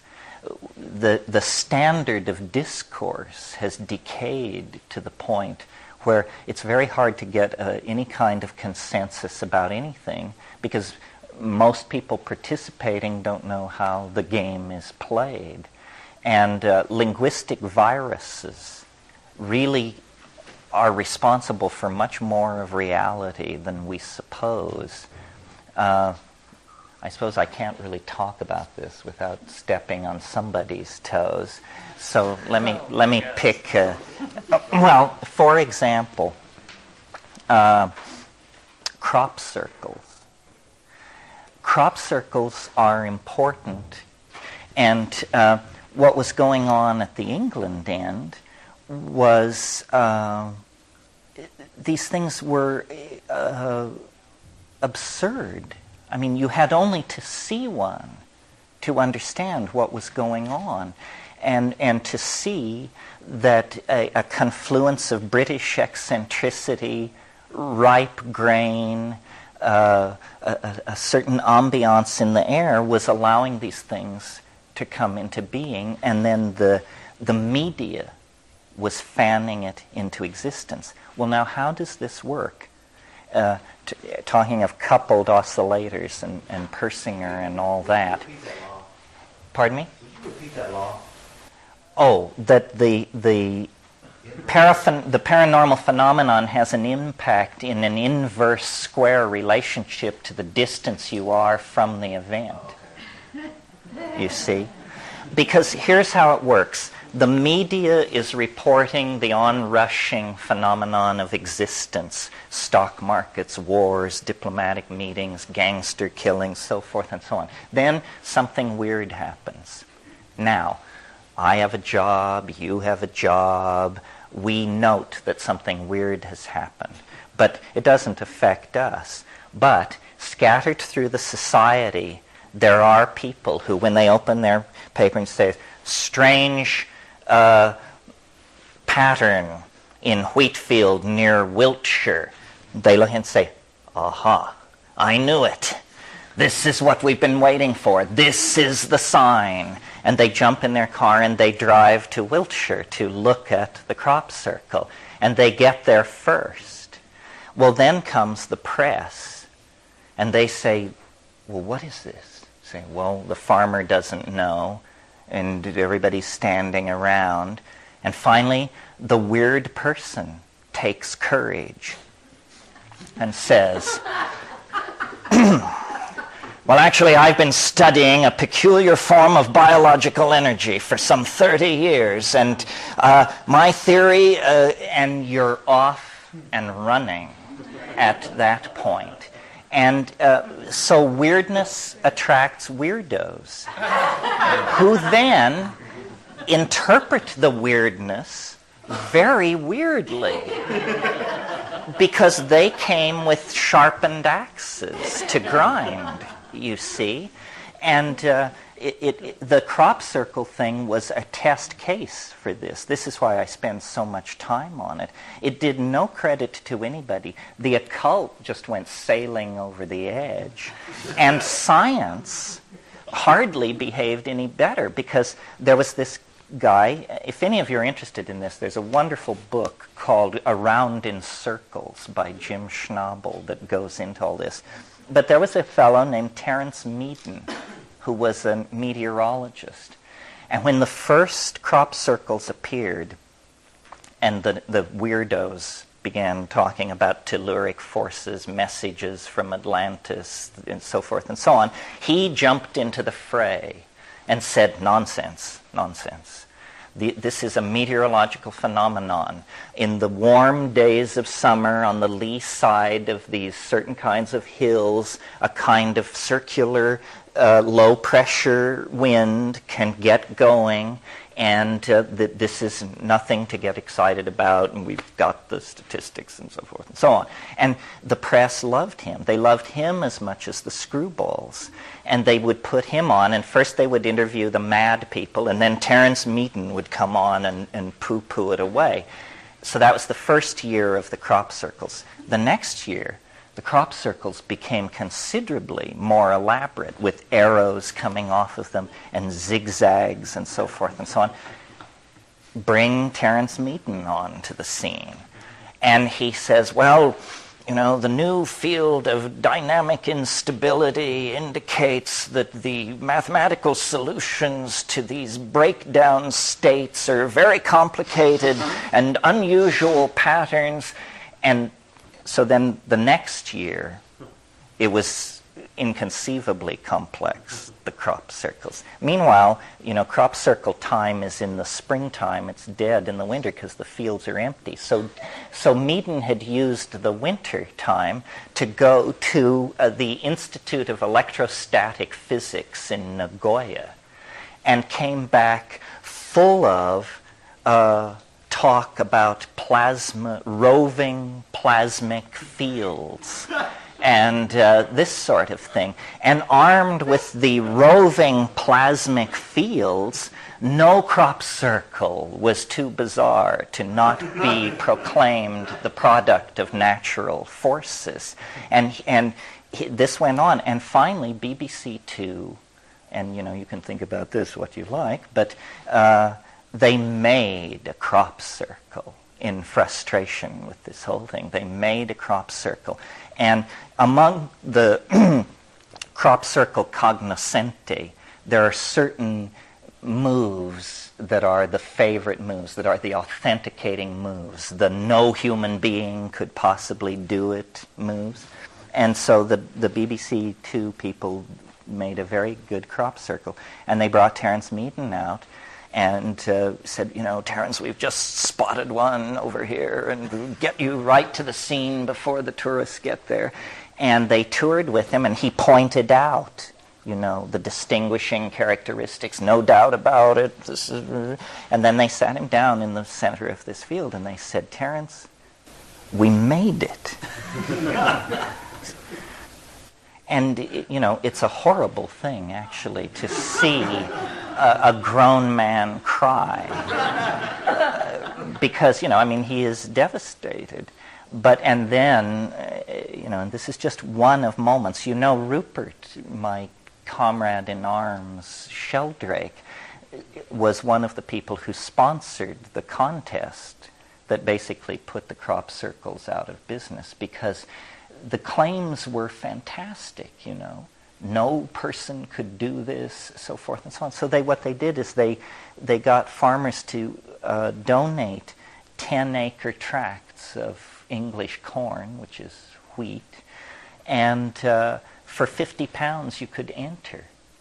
And everybody had to make the same crop circle, which was one chosen to have all the difficult little schmiggies in it.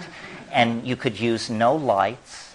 You had to go into the field at 10 p.m. and be out by 4 a.m. And at dawn, you know, the helicopters flew over with the video crews, and then crop circles were toured on the ground and awards were made.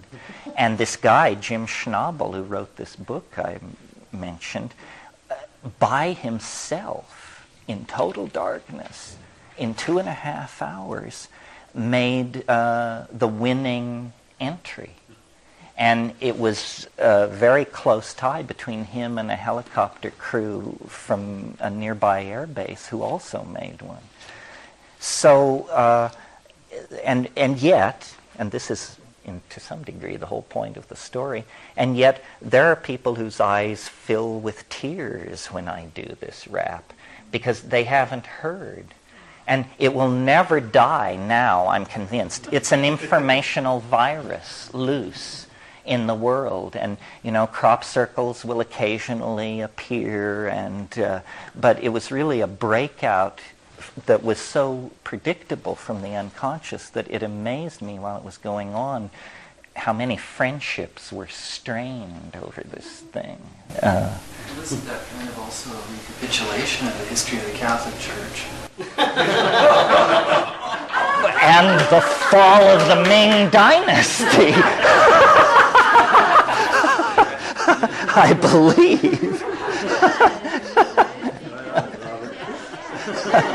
Yes. But I think there's like a virus embedded within the virus here, because part of what happens when these sorts of things erupt onto the media scene, and this is true for UFO, whenever one of those outbursts take place, is that there's this incredible elaboration and complexity that emerges in the kinds of stories that people are telling. The abduction thing would be the latest. By the way, Persinger is involved in that too by showing that electromagnetic fields to the brain can induce these weird out-of-the-body experiences. But in the case of crop circles, they've been reported for many decades, but they've not received much attention. They're just little circles that have a spiral pattern in them, and they've been seen around the world. And my personal view is that there's probably a series of different phenomena that have been shoveled into one category, but when the media gets a hold of them, all crop circles are the same. And when fractal design starts showing up outside the university campus there, the Mandelbrot set, which is one of the most ridiculous of the crop circle patterns, the media presents the image that these are all the same. They're all the same phenomena. And so consequently, probably, I wouldn't be surprised that Meaden might be right at some level that there are dust devil-like phenomena. No, I agree with you completely. I mean, they tracked down a 1733 account of something called the Devil's Mower. And, I grew up in western Colorado, and part of my rite of initiation into manhood was enforced elk hunting on horseback every autumn.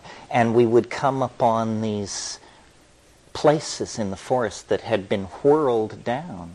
And the explanation was just these are deadfalls from whirlwinds. But it always seemed to me, had anybody ever seen one of these things occur? It was a very odd explanation.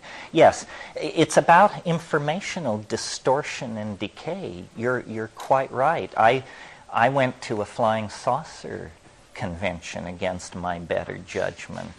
And I learned more. My opinion about flying saucers evolved more over that weekend than in the previous 30 years of being interested in flying saucers. And I was, read all the books, all the special cases. I knew the data and all that, but I had never hung out with flying saucer people.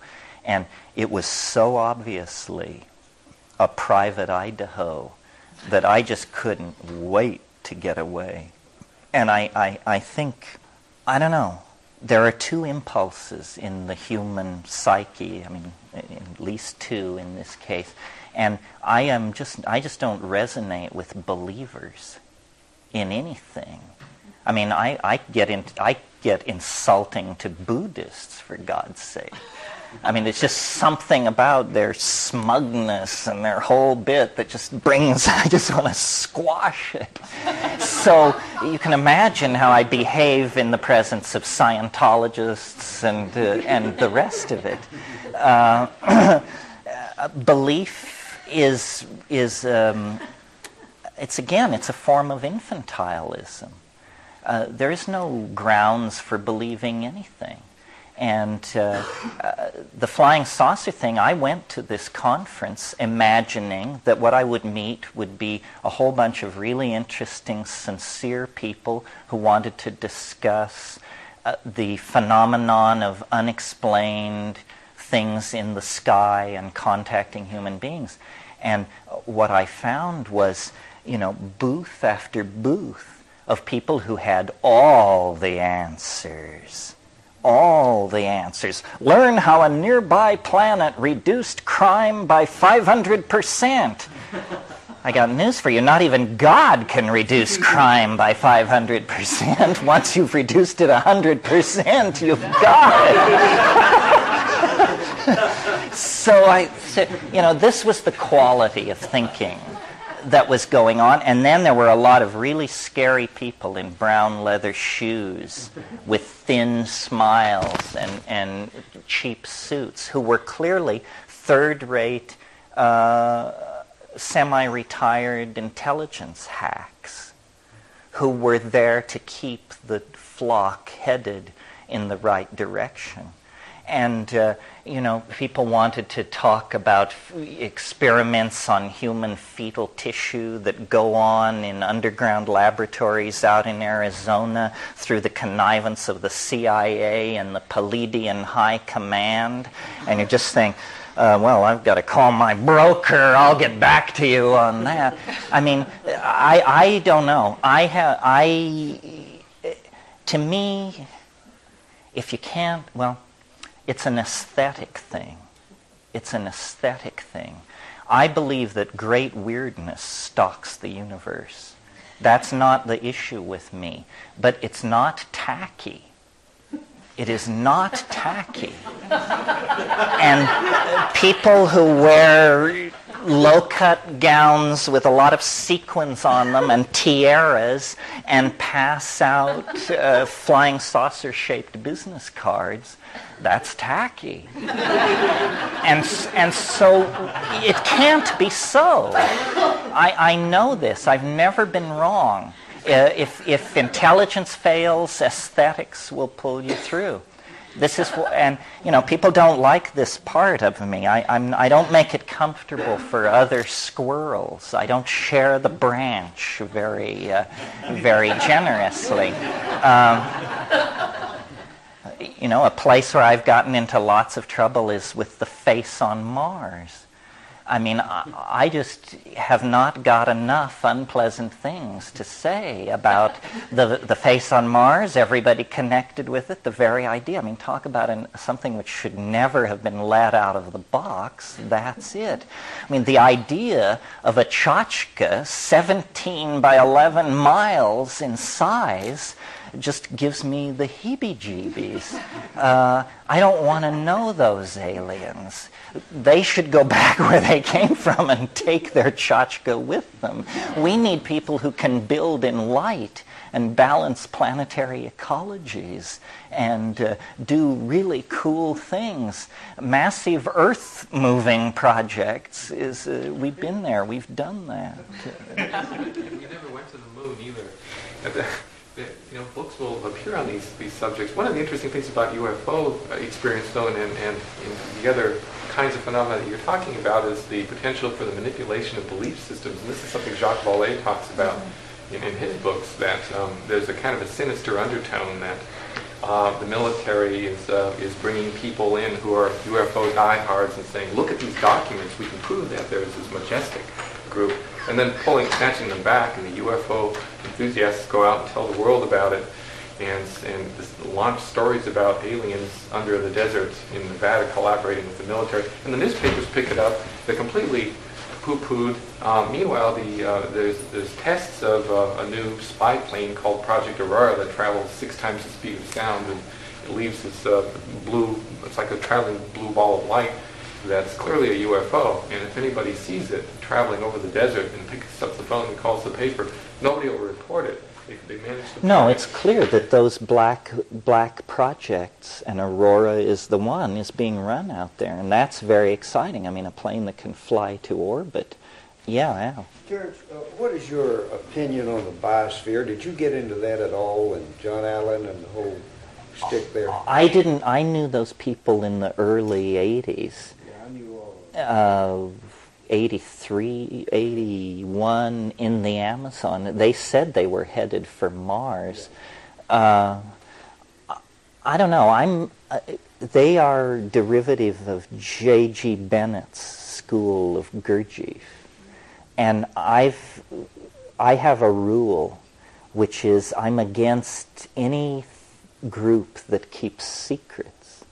And Gurdjieffians keep secrets. I'm not against Gurdjieffians per se. In fact, it's kind of too bad they get into the category. But secret keeping is a bad habit. And if you tell me a secret, I'll probably tell it. Nobody ever told me not to say anything. So I've followed them with interest over the years.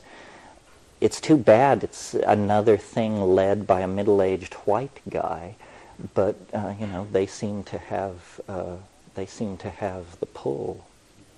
But I want to return to something you said. I mean, this can be the last thing about flying saucers, but let me give you my conclusion from this weekend of how the whole flying saucer thing worked. I mean, this is just one person's opinion, but this is how I explain it to myself.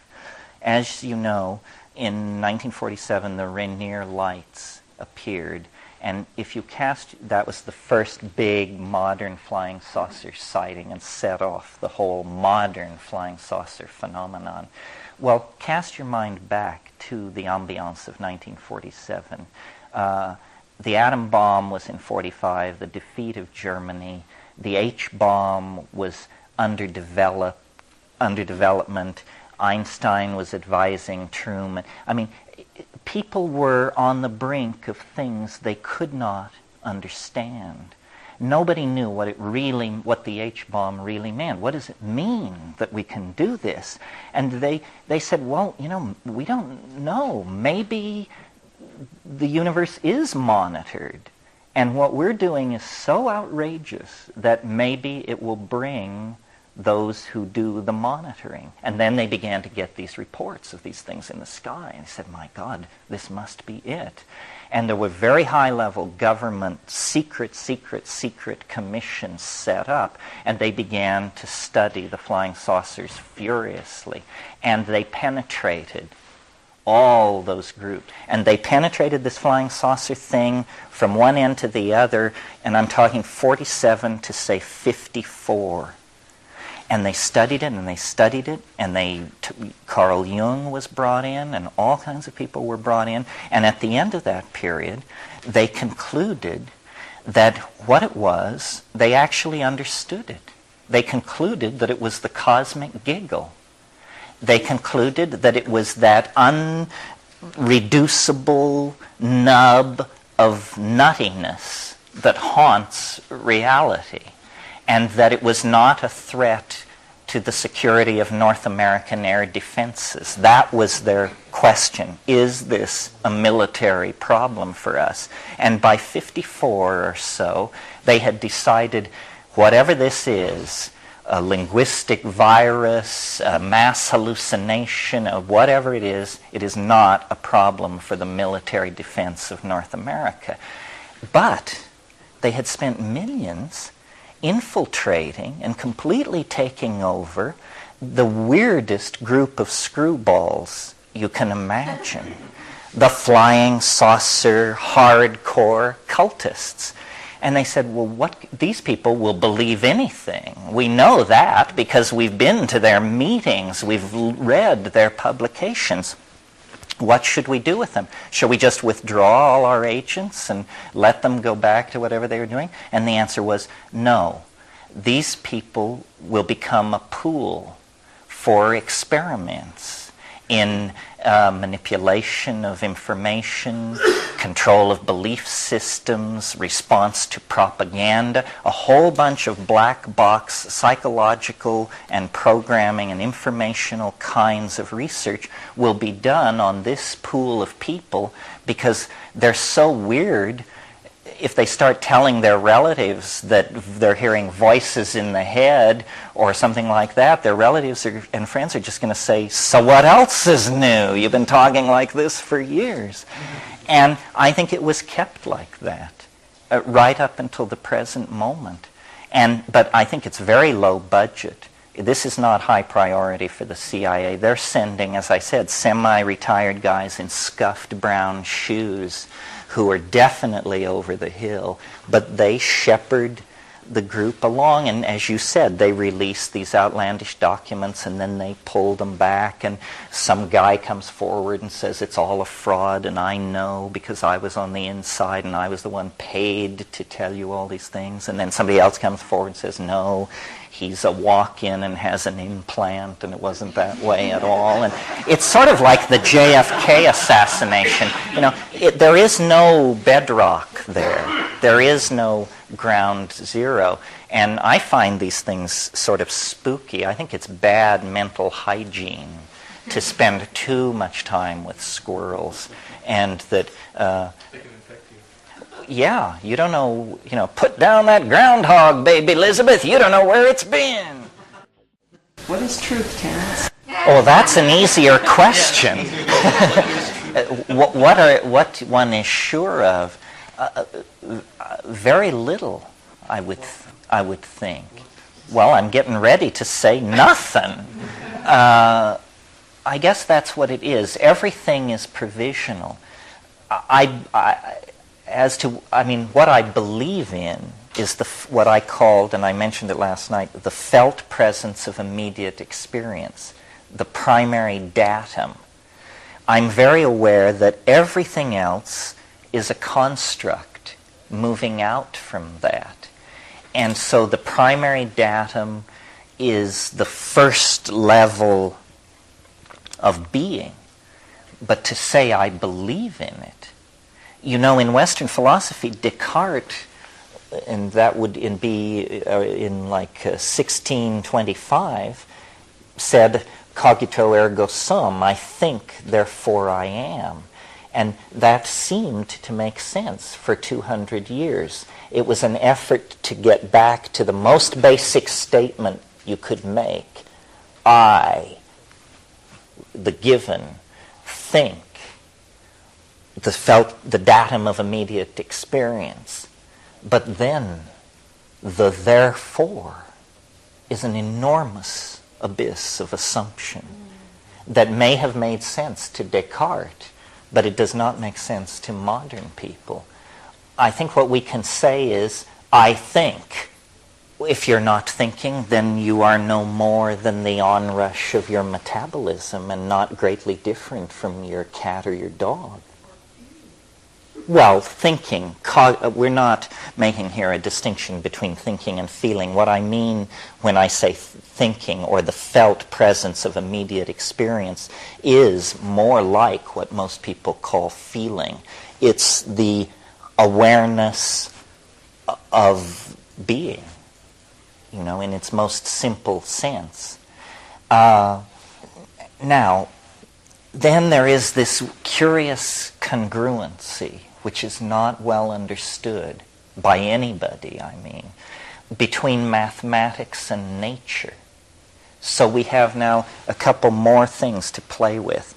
We have the felt presence of immediate experience, the I which feels, and then we have as mental objects in the given datum of experience both mathematical structures and the given natural world.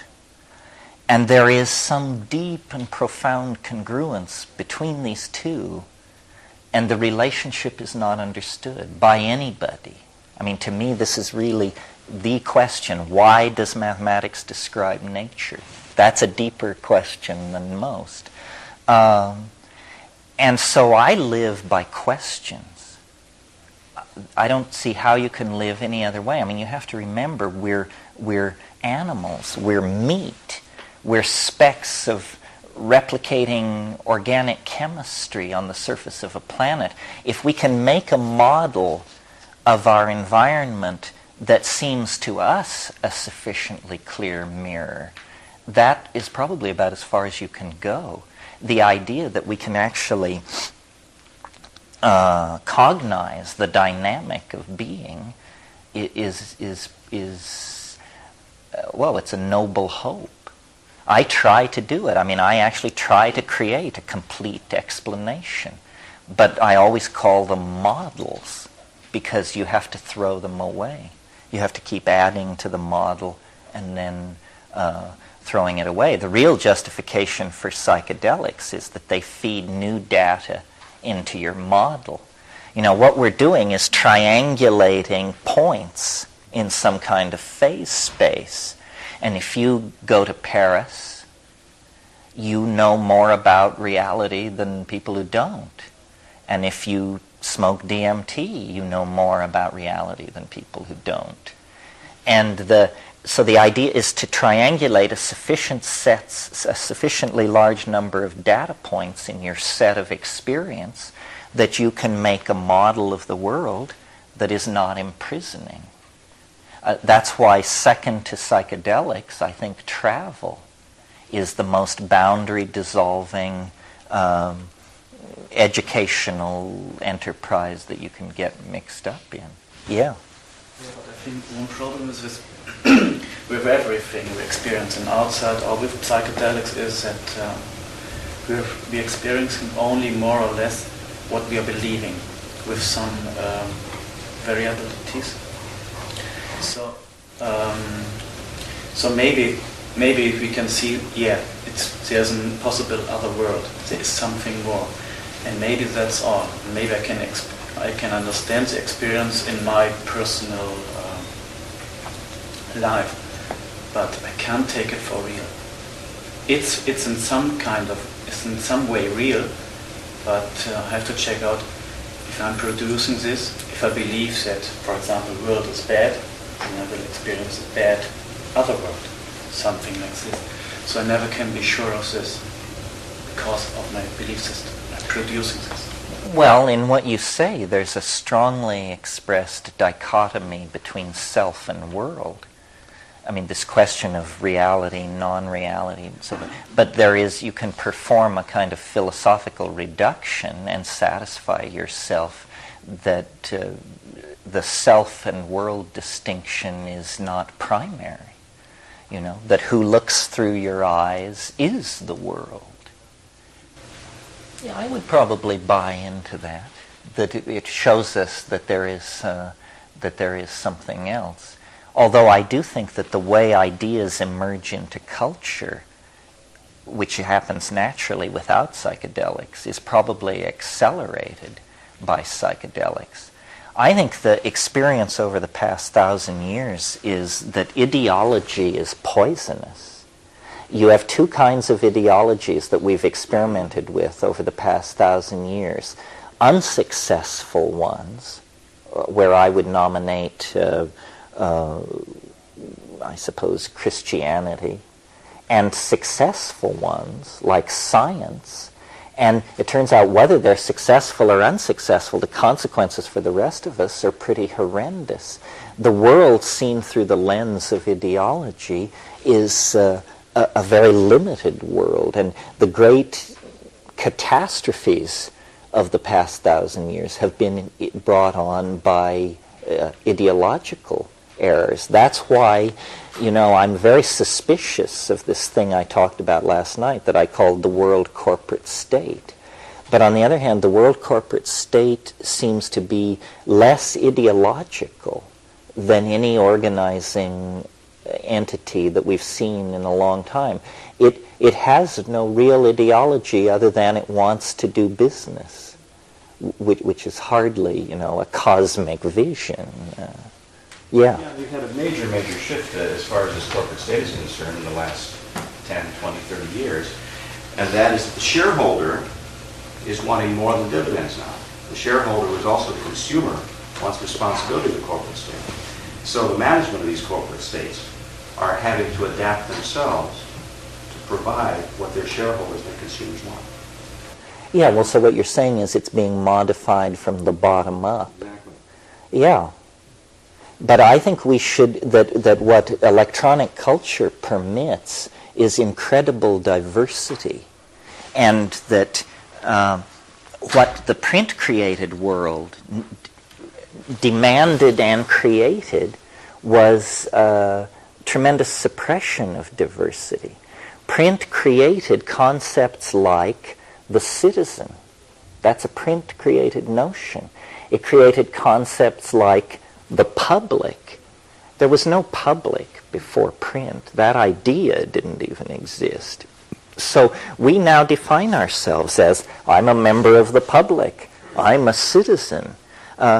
These are very curious categories where you discover yourself a member of very large organizations that you never remember joining. You just sort of were born into it. What the electronic culture empowers is diversity, eccentricity, and a pluralistic kind of mix. And that's very threatening to the print mind, because the print mind is all about controlling through having groups of people that you can deal with. That's why, in a sense, print or television served a print agenda for the first 20 years of its existence, because it was used in the network form, which is only one way to do TV.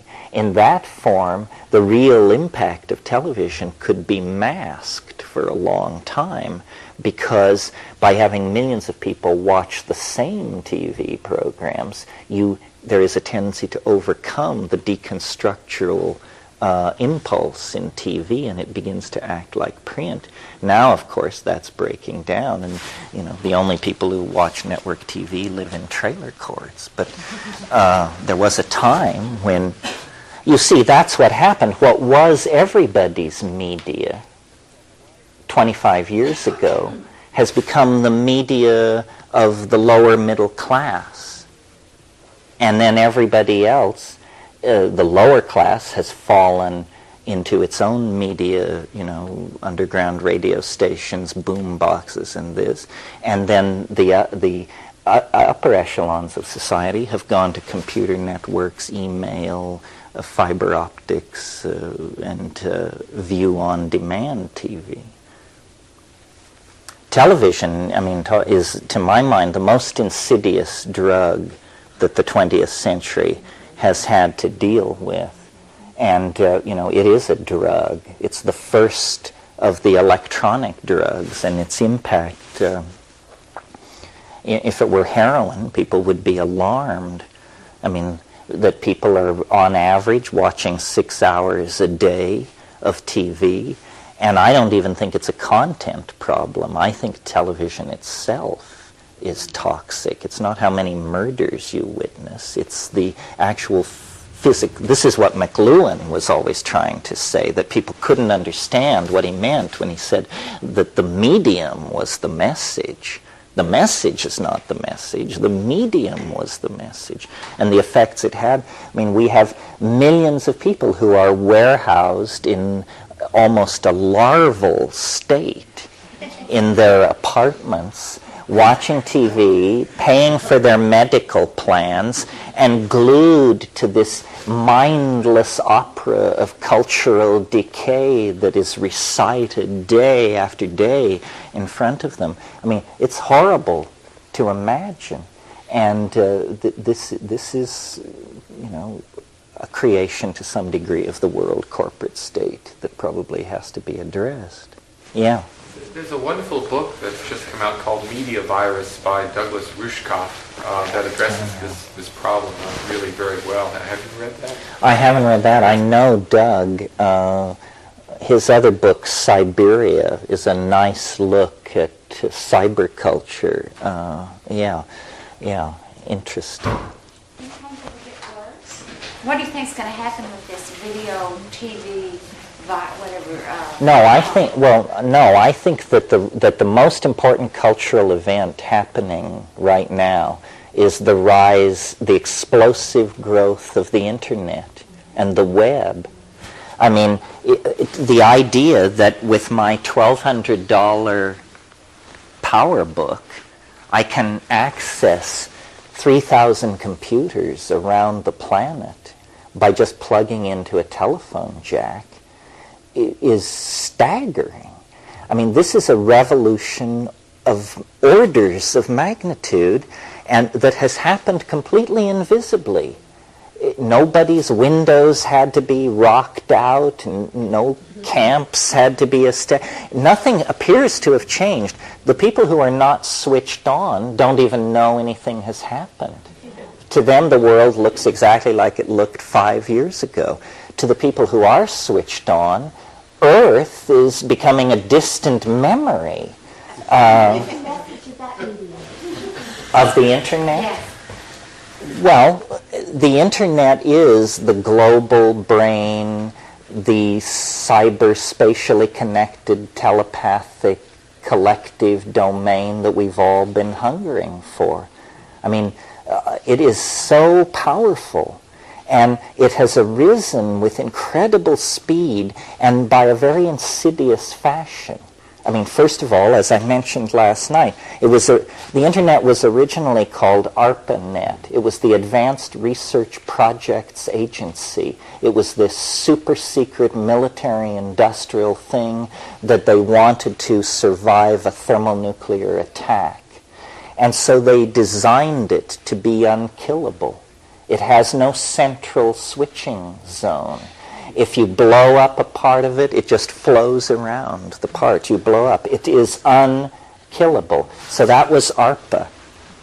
And now it's become public domain, and it's incredibly empowering for any minority because you can find your peers. It doesn't matter what you're into. You know, you can play the Shania and join the Shania playing society. So no matter how eccentric your interest, you can find common ground out there. Then the other thing is information that, I'm not kidding you, 10 years ago, the director of the CIA sitting at his desk in Langley, Virginia, didn't have the information processing capacity that you now have plugging into your PowerBook at any phone jack in the world, because these databases are there. And if you know how to surf the net, if you know how to program your no-bots so that while you're sleeping they're sorting through and visiting various sites and downloading and looking, you cannot believe what's out there. I mean, the entire planet has been turned into a local telephone call. And not only, not to talk to people, but to talk... When you go on to the NCSA main page in Batavia, Illinois, it says available resources. You click on that, and 1,500 computers come on, the names of them, and you just point and click, and now you're talking to that computer. And it tells you that the really interesting thing is being stored on another computer, not in Madrid, but in Singapore. And you point and click. Now you're talking to the main menu in Singapore. You go out onto the net. In the course of an hour of moving on the net, you may circle the planet 10 times and talk to 50 computers all over the world. And you're downloading files, and you're tracing your path so that you can go back. And this is happening. It's been happening for quite some time. 30 million people are out there. And because it requires literacy and technology and money, those 30 million people probably are probably only 10% of the people who rule the planet are not on that net. And it's where the cultural architecture is being put in place now. And it's this invisible space, which is where we should have been building all the time. So I think this is the doorway into the new dimension into which we're going, and that these technologies, put in place for no reason other than to facilitate bank transfers and do incredibly mundane things, are turning out to be the seeds of our electromagnetic body in hyperspace. Yeah. Can you elaborate on your understanding of virtual cities being designed using computer nets? Well, it's simply that you want to create an interface with a bunch of data And a very crude way to do it is to have a page with a list of computers, and you click and you go to the computer. That works, but it's not very sexy.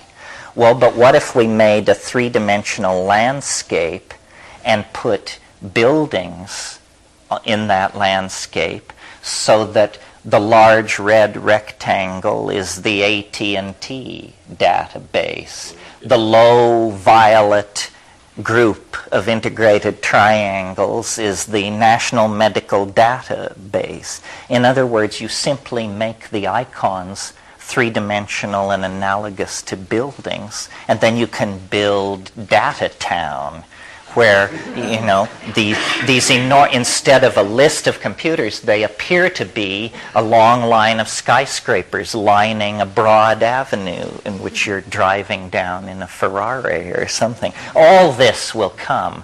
I mean, the engineers will do it. How it looks is immaterial. It's that it can be done anyway. Yeah.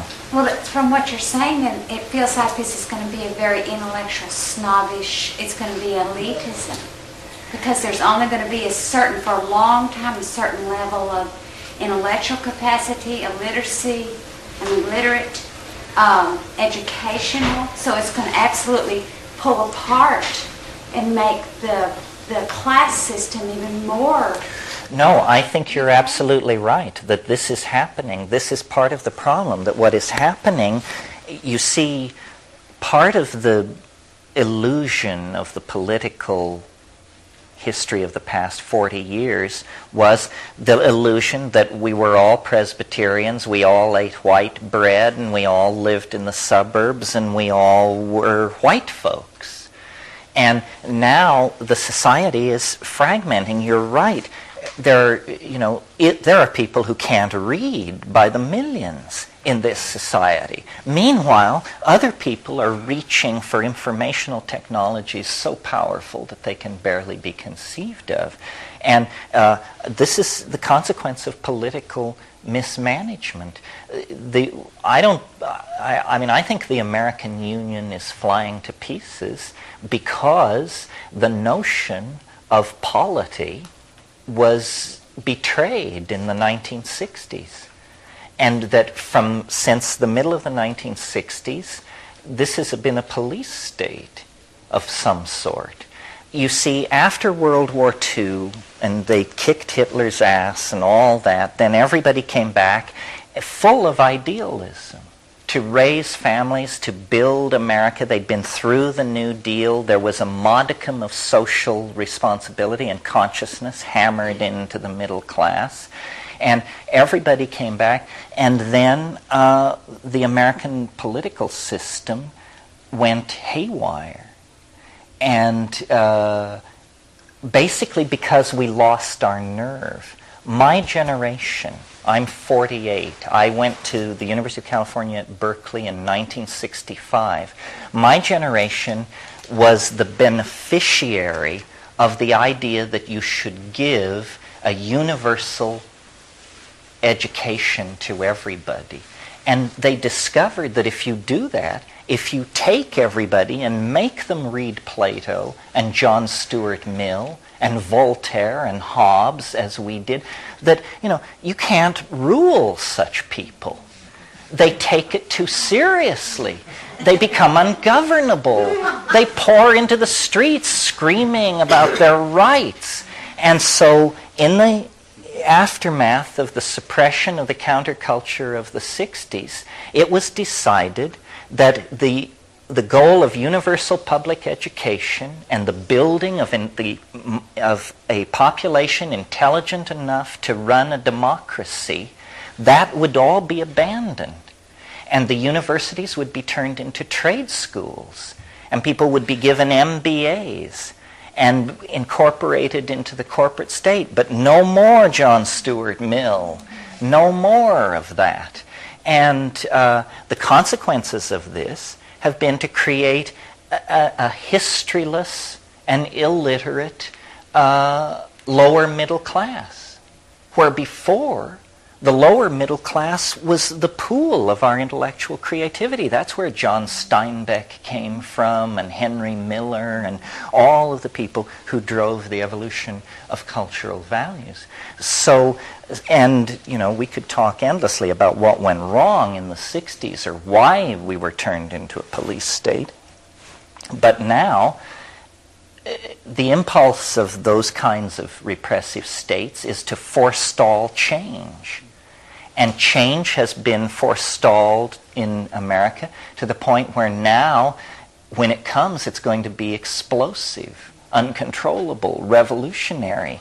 We will be lucky to get through this political cycle ahead of us without having to hang some of these people. Well, isn't this part of the whole point of what's going on right now? You mean that there is this tremendous... Now we're going to have the change... Yeah, the change which should have been spread out over 30 years is now going to come in the next 5, no matter who it hurts, no matter how chaotic it is. Well, I don't know how we got off on that.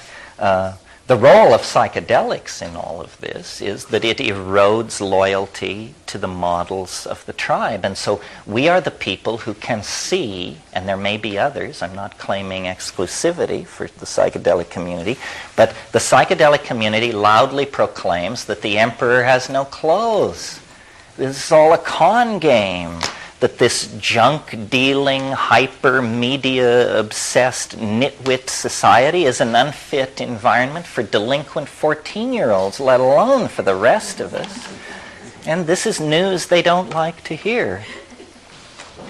Well, I think these things are always more interesting if they're driven by the agendas of the people here. You got a fairly long hit of me this morning. If there are any areas that you want to bring into focus, this is a good time to suggest it. Otherwise, I'll just launch into another meandering diatribe, and like that. Yes? I'm interested in more in ayahuasca. There's a book, which I'm not sure it's been published yet, but you should all watch for it. I hope will make a revolution in ayahuasca awareness. It's called The Three Halves of Imo Mosho, and it was translated by a good friend of many people in this room, Ken Symington, translated it, and it's by the Peruvian poet Cesar Calvo. And it is a book about ayahuasca that could easily win the Nobel Prize for Literature. It's not some panting anthropological reportage. It's art and incredibly rich. And if you get a chance, you should read it. If you're interested in this subject, another book about ayahuasca that is no easy read is a book with the unlikely title of Shamanism, Colonialism, and the Wild Man by Michael Taussig.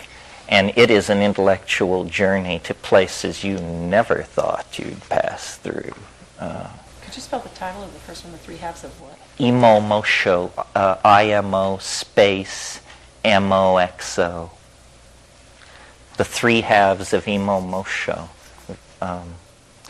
So, I don't know how much more there is to say about ayahuasca. From a phenomenological point of view, what's interesting is that it seems to hover on the edge of being a telepathic drug of some sort. And in fact, for the first 30 years of the 20th century, the active principle was actually called telepathine. And these German chemists and Theodor Koch-Grünberg and people like that were very interested in this. And then it was realized that it was actually harming a previously discovered substance. But it isn't the kind of telepathy where you see what other people are thinking.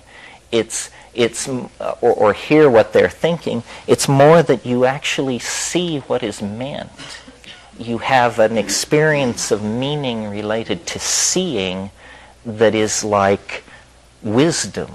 I mean, it's hard to explain, but whole societies are guided by people who are intoxicated by this material. Yeah. Terence, have any experiments been published that actually demonstrated those telepathic powers, or was it purely subjective? Well, no, I think it's slightly in a different realm. I don't think it will show up on like a card turning test or something like that. It is not telepathy. It's a different modality of mind is what it is. Through song and sound, the boundaries are dissolved. But I don't know if you can set up a scientific scale that can detect this. Seems more like taking on the mind of nature rather than something. That's right. It's that there is a shared state of mind, but it is not a sharing of states of mind. I think I understand. You see what I mean? Yeah. Have you done any comparative studying on other substances in different other cultures? For example, the Haitians and the voodoo and the substances that they work with, and I suppose other people all over the globe? Well, see, it's a very complicated question because cultural values enter into the definition of what is an acceptable or desirable intoxication. And there's a whole smorgasbord of possibilities offered by nature, from things which are incredibly pleasant and, oh, I don't know, aphrodisiac and so forth, through a range of things which nobody would ever do more than once. But then there's a kind of an intermediate range. I mean, if you can recall your first shot of scotch, you know, this is a shocking thing to your system. I mean, your body does not readily take to that. And voodoo is operating on these substances called tetrodotoxins that come from puffer fish that are much closer to being poisons than to being psychedelics, where people are taken out in the bushes and given something, and their stomach cramps and everything turns yellow, and they fall down on the ground and they twitch and they vomit and they beg to die and they want to die, and then 10 hours later they're fine. And they're brought down to the river and slapped around and washed off and given a piece of white cloth and told, now you're a full-fledged member of society. That's an ordeal poison. And it acts, in some ways, very much like a psychedelic. Because if the purpose of a psychedelic trip is to get you back to your foundation, thinking you're going to die like a dog in the ditch is also wonderful for doing that. But see, I think different cultures have made use of whatever was available to them. And we, as a global culture, can look over the entire set of options and say, well, here's a plant which makes you see visions but also sterilizes you for 5 years, and here's something else which does something else, and we can actually choose the best of these tools. This is the great leg up that we have on the Aboriginal cultures. We are, as it were, a kind of clearinghouse for all of that information. And out of all of those many, many options, it turns out there are easy ways in. Not totally easy, but easier ways in. And so you have to learn which are the easy ways in, the paths which can be followed at all. Yeah, Jessie. You had said something to me over lunch about ayahuasca and vomiting, and it made the idea of vomiting more tolerable. I don't know what it was, but I have a lot of resistance to ayahuasca because as a child I vomited every day when my mother forced orange juice down me. Well, I think what I said was it gets easier. As you take, like the second ayahuasca trip is easier than the first generally, and what that implies is that this vomiting that you're doing is actually a shedding of toxins. And this is certainly how they view it. They call it la purga, the purge, and they culturally value and encourage vomiting. Another interesting thing about ayahuasca is that there's nothing in it that doesn't occur in the ordinary human brain. There's just more of ordinary brain chemistry there. So that implies that these extraordinary states of mind, group-mindedness, three-dimensional hallucinations and so forth, are nevertheless not that far removed from ordinary states of brain chemistry. And in an enlightened environment of medical research, these things would be studied. As it is, it's all very messed up by politics. What's about the tradition? I know that in these cultures they have mythologies and they have a tradition. So if you transfer these things to, for example, the States or Western Europe, there isn't any mythology, a common mythology. No, well, you can never escape your own identity. I mean, you can never experience what they experience. Conversely, they can never experience what you experience. I mean, I've been up against this where you're sitting around in a hut on your haunches covered with pig grease and waiting for something to come on. And inevitably, my mind would drift to Husserl's general phenomenology of ideas. And I would try to perform the eidetic reduction. And then it would just make me burst out laughing. The idea that, I wonder how many people in the room are performing the eidetic reduction at this moment. Not many. So people have criticized me because I don't ally myself with anthropology. I'm really interested in these things as tools for understanding experience. The cultures that have discovered them often have very narrow interpretations of them.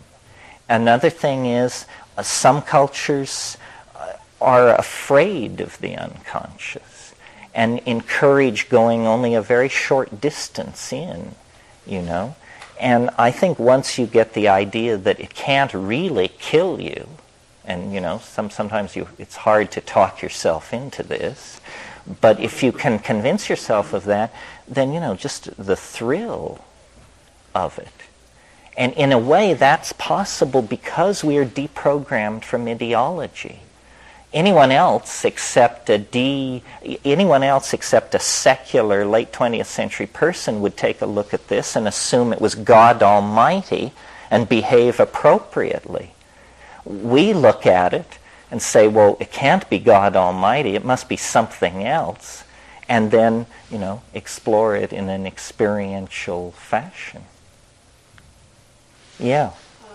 So you talk about ayahuasca as almost like a joyride on some level, like it's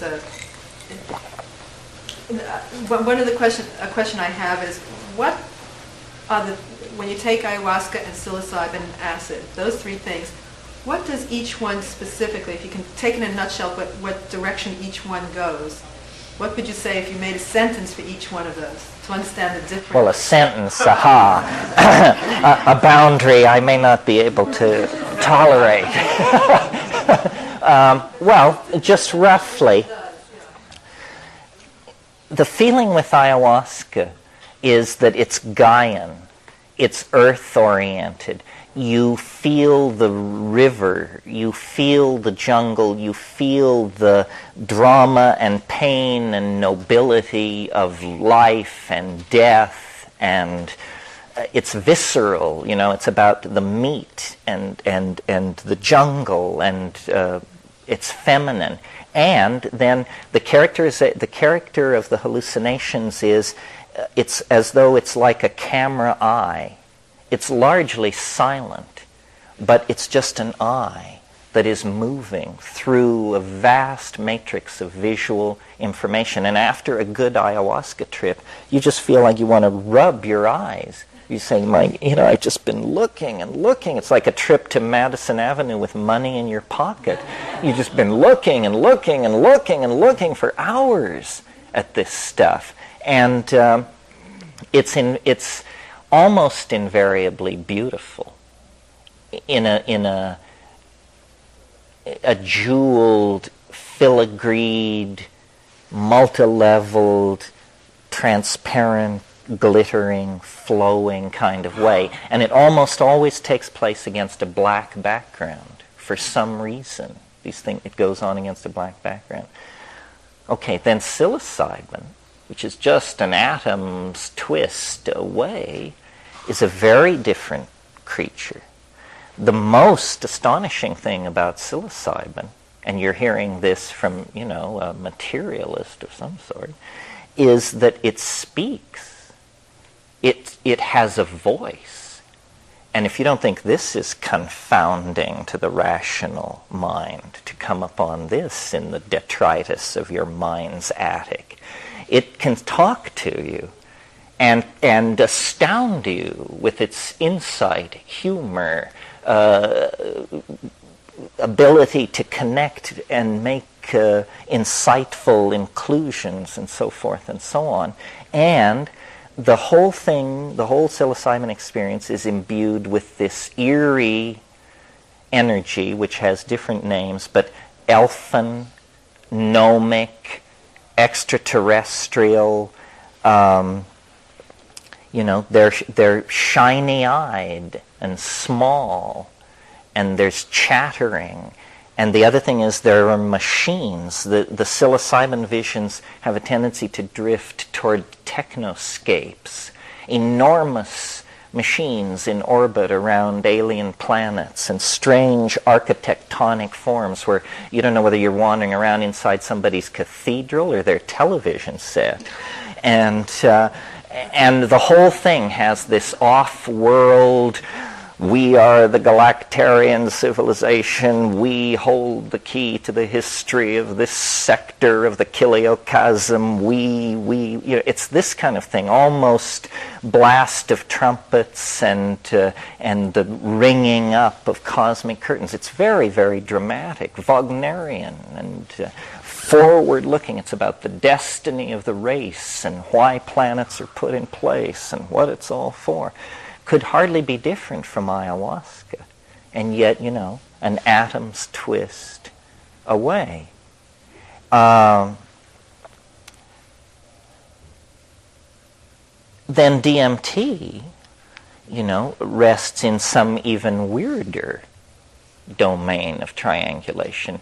DMT, you don't only hear the voice, but if you get a sufficiently heroic dose, it's like you break through into the control room where all the secrets are being run from and built, and there's this unbelievable sense of finding out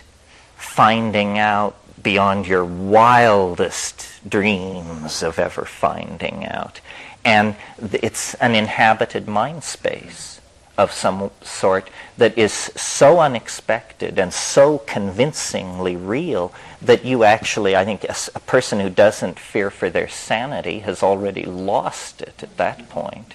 Because it is without a doubt, absolutely the last thing you ever expected to have happen to you, that you would burst into some place somewhere where there would be these chattering, self-transforming, linguistic creatures that are made out of light and punning intentionality and are trying to get you to perform some unimaginable task that is somehow caught up with the unravelment of the space-time continuum and the destiny of the species and so forth and so on. And, this is at 30 seconds into a trip that lasts a minute and a half, and then you're returned to, you and your friends and your concerns. LSD is not animated in this way. It is more like the classical expectation people have, I think, who have not taken these things, of what a psychedelic drug should be. In other words, you think clearer, you see connections, you can hold very complex ideas in your mind and rotate them and look at them from many angles. You experience emotional abreactions, you recover childhood memories, you are able to straighten your karma out with people. You are undergoing rapid psychological growth under the influence of LSD. But it doesn't the reason I am not so keen on LSD is that I'm really a plant guy, not a drug guy. And it's something about these substances that have been carried along in the genomes of these plants for, in some cases, hundreds of millions of years. And why? What are these things doing for the plants?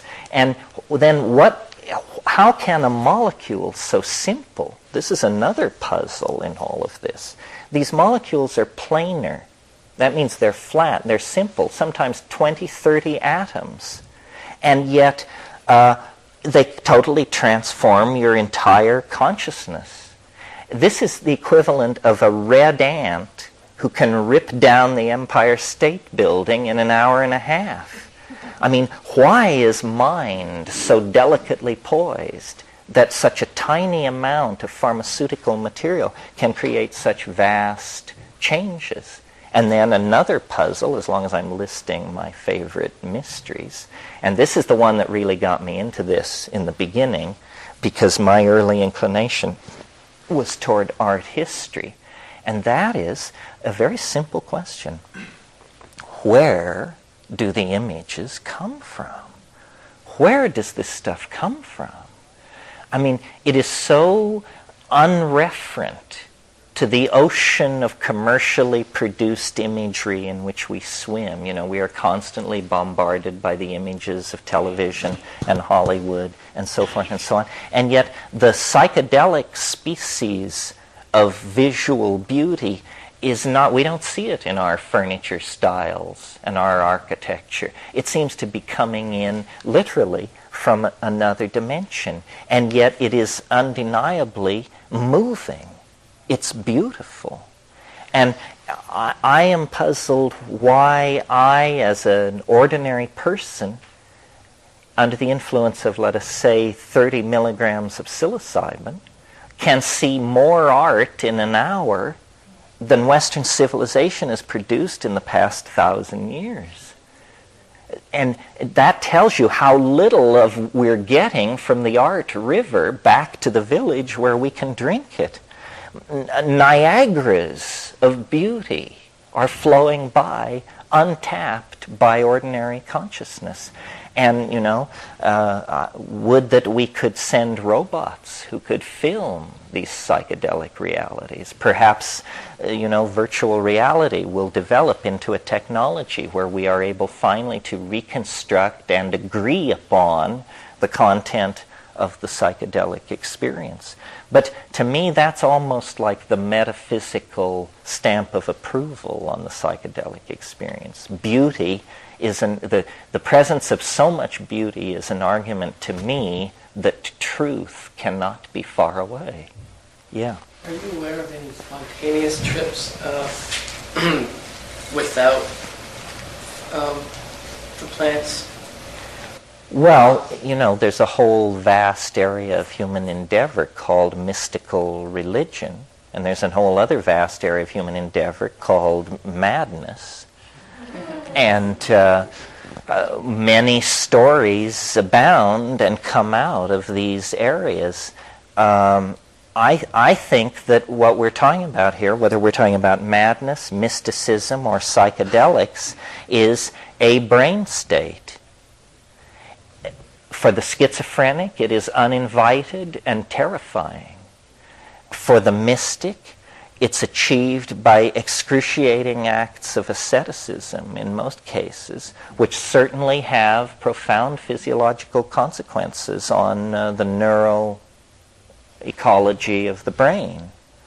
And for the smart money, I think, you use a shamanic technology.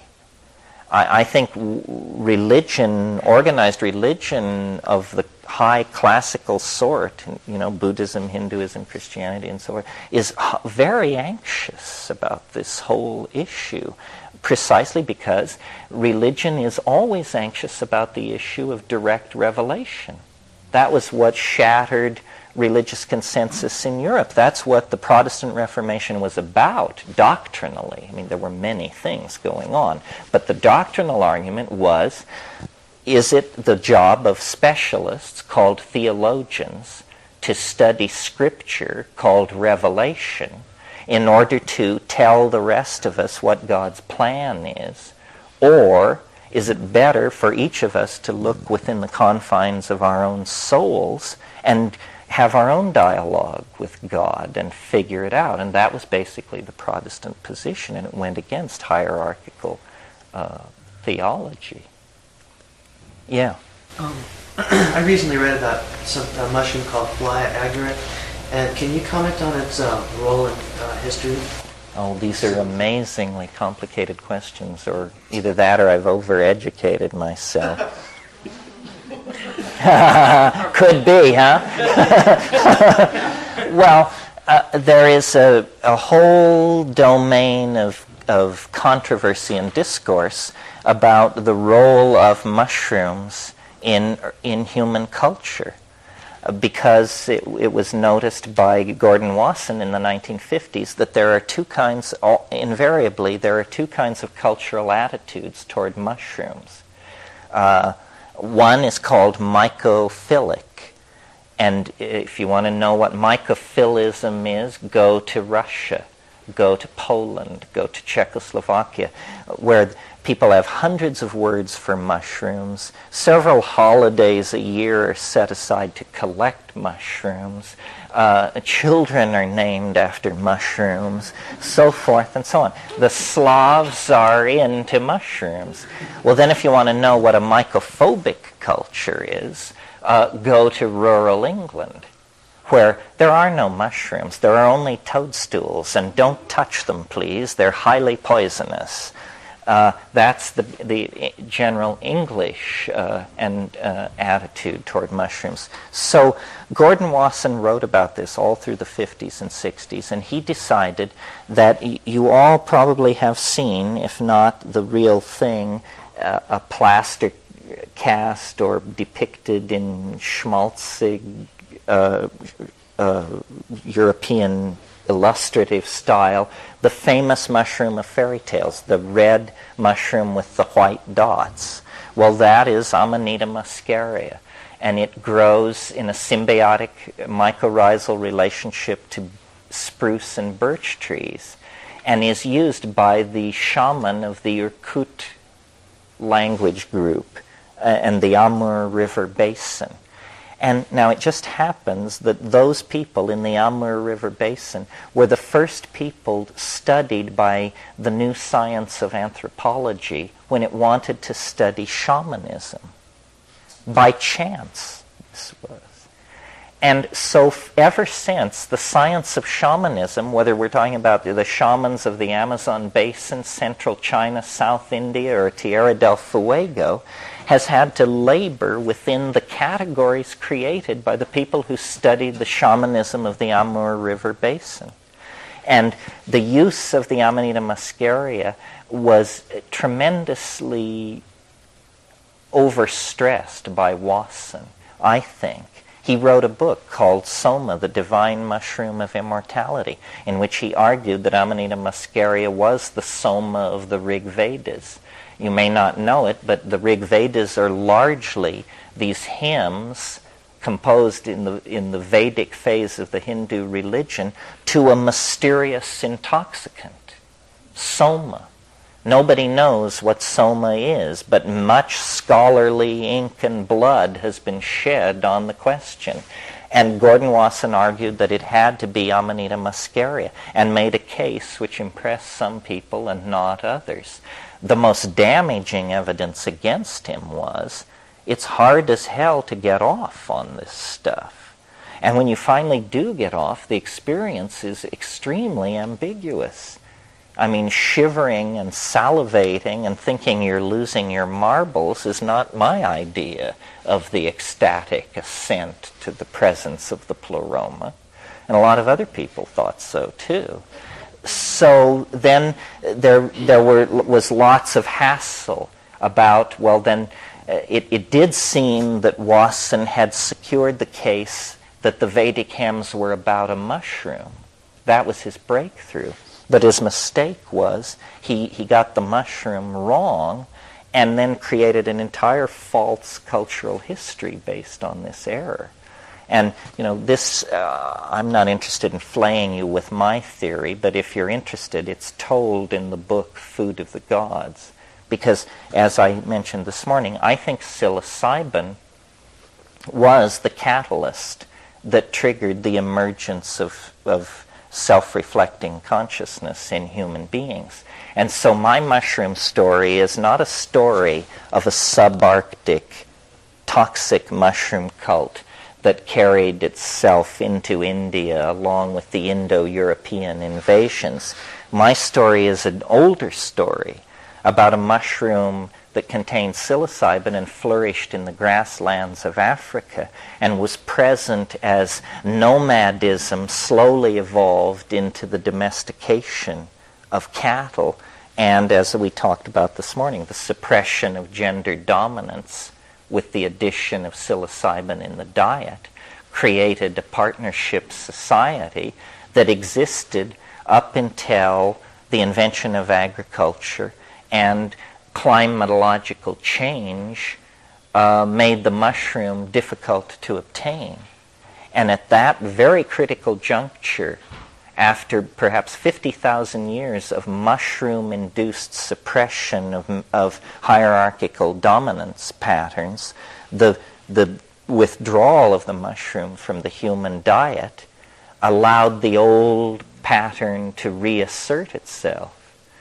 But at this point, we had language, we had agriculture, and what did we do? We quickly organized monotheistic religions, city-states, warrior castes, god kingship, the world of the lash and the god king, basically. And we are the unhappy inheritors of that circumstance to the present day. And that's why our situation is so bizarre and why we are so neurotic, if you will. It's because human consciousness evolved in an entirely different cultural milieu than we now exist in.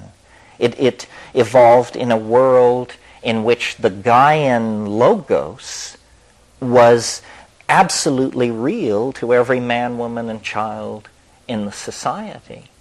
And I believe that the tendency in the hominoids to form monogamous pair bonding was eroded by the presence of psilocybin because it promoted an orgiastic sexual style. And the social consequences of that were that men could not trace lines of male paternity. And so you have an intense impetus toward collective bonding in a group like that, because the children are our children, the children of the group. The nuclear family is, I think, a somewhat maladaptive fragmentation from all of this. And this is important for us to understand because we have practiced a neurotic style of culture for a long, long time. It has permitted the conquest of matter, but that now is done. I mean, once, hydrogen fusion, you can put it in a bottle at Yale, well, then you've been there, done that. And now we have to swing the thing back into balance. The tools that we acquired on the journey of the prodigal son through the world of matter, you cannot redeem the moral cost of that unless those tools are brought to bear to now redeem the planet. I mean, if there is any justification for history at all, it must be that it secured a longer evolutionary life for intelligence on the planet. And, as far as how the psychedelics fit into this in the individual scheme, psychedelics are not flashlights into the chaos of the Freudian unconscious. They are tools for mathematically unpacking your mind into a higher dimensional space. In the Newtonian and print-created social space that we're walking around it, you are like a self-extracting archive that hasn't self-extracted itself yet. And then you take psilocybin and you self-extract and unfold. And because think about it, I mean, I'm very serious about this. Think about what the shaman's functions are in the classical Paleolithic model. The shaman's functions are to predict weather, to anticipate the movement of game and enemies, and to heal disease. Well, now, how could you do those three things? Well, the answer is, if you could see into next week, that would be helpful. That would allow you to do all three of those things. Predict the weather, see the movement of game and enemies, and make very astute choices about who you accepted as your patients. You see? And so what we see here is that there's a kind of selection going on for an ability to triangulate complex systems into the future. And I think that now the reason the psychedelic experience is so compelling to me is because I took psychedelics for years with the question, what is it? And then I never could understand what it was. And people said, this is the wrong question, and on and on.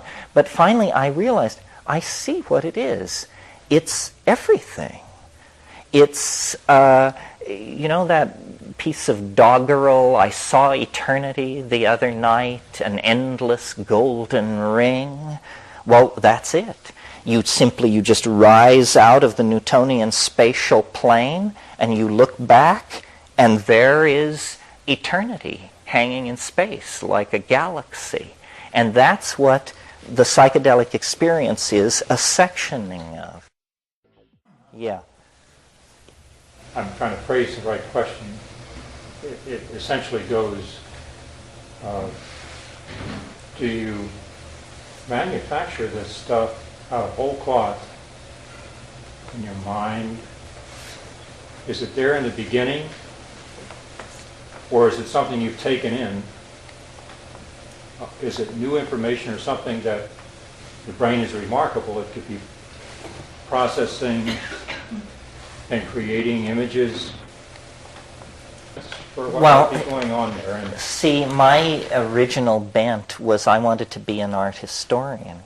And so the job of an art historian is to understand the evolution of motifs and how styles are transformed at the hands of certain artists and over time and in different places. So it's this kind of specialized thing with a visual vocabulary.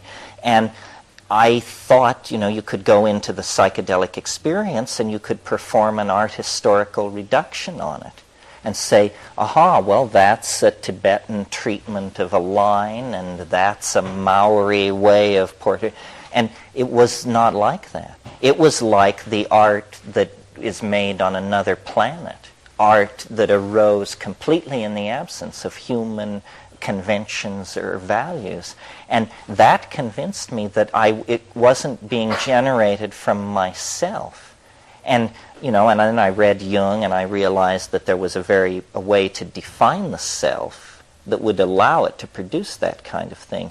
But it's really accomplished by a rhetorical trick because the word self means that which is most familiar to me. Well, if that which is most familiar to me can generate something completely unrecognizable to me, to call it the self is to betray the notion of the self. So what I've called it over the years from the very, very beginning, I can't even remember how long ago we incorporated this nomenclature, is I called it the other. And, the German historian of religion, Rudolf Otto, defined God as the wholly other. The wholly and totally other, he he said. This is somewhat like Nicholas Cusanus's theology of the late of the 14th century, where he said God can only be defined by negative statements. God is not this, God is not that. The whole, the other. And the experience of DMT seems to be that. And I don't know if it's just that we are neurologically set up, that there's a button in us, the equivalent of a reset button, that just clears all the registers, and that's why it's wholly other. It's wholly other because you just dumped your entire memory load off your disk, and you're now looking at a clean disk for the first time in your life, and you don't have the faintest idea what it could possibly be. It's something like that. Language fails. Anticipation fails. And naturally, because we have this sort of metaphysical openness in our ideological systems, we identify this wholly otherness with God, with the transcendent force in our lives. And so it seems to be, in fact. You, and then you, Ron. Yeah. Anyway, I'm interested in the idea of an other that talks to you. And you've talked before about the fact that the mushroom talks. So I have two questions. One is your experience only with the mushroom talking, or are there other psychedelics that have had that effect? And secondly, can you remember some things that it said? Can I remember some things that it said? Or your favorites or something? Well, first of all, yes, this idea of an other that you can relate to. It's interesting, it's fascinating how if you really go to bedrock with these things, there's some really interesting Christian theology that relates to all this. The existential theology of Soren Kierkegaard.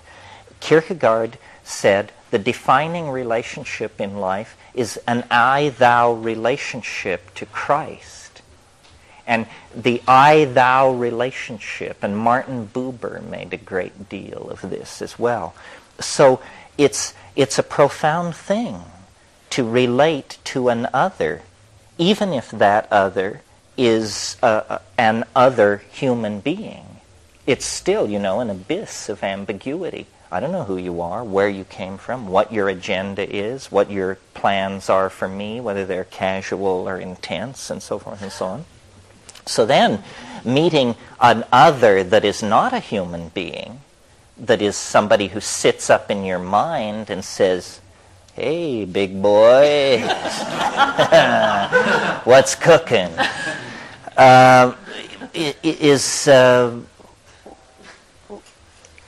It opens up the possibility for a relationship, and it can be explored. And I always thought, that you could somehow trap it, that it was sort of like a game in a fairy tale, that if you were clever enough, you could ask a series of questions where you would then have trapped it into revealing, aha, so you are my amygdala, so forth and so on, this kind of thing. I have never, in the presence of the thing, been able to do that.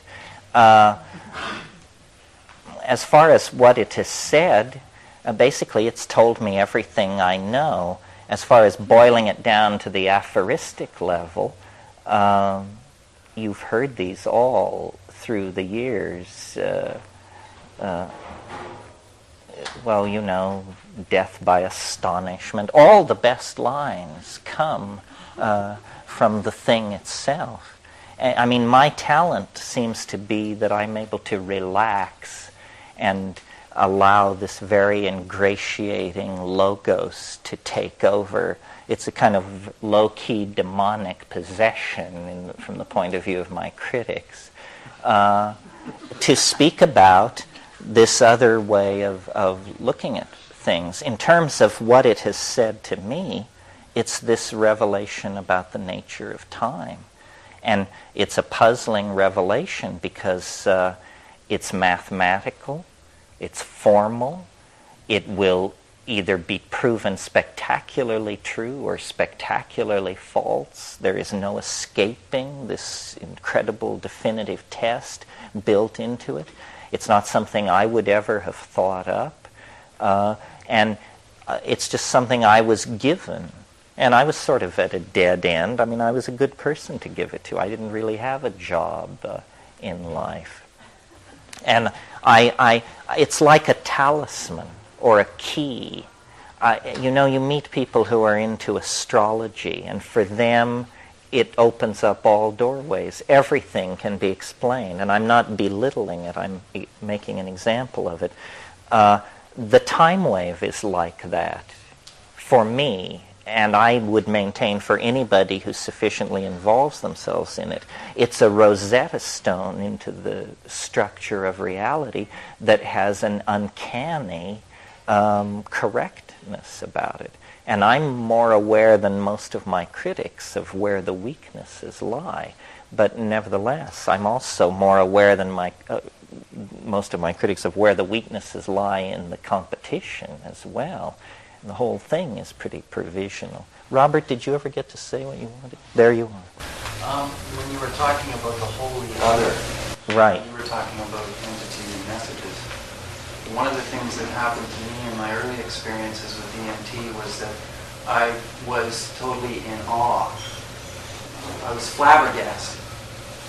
And until I stopped being flabbergasted and paid attention, I didn't get that they were signaling me to do something. Oh, yeah. They wanted me to participate in what was happening rather than just sit there and go, wow, wasn't this incredible?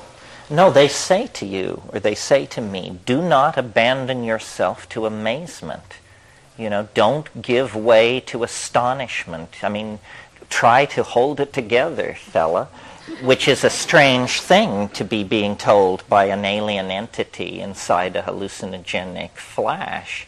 It's not encouraging you to let it all go. It's saying, pay attention. And then, in my case, what they're trying to do is they can make things out of sound.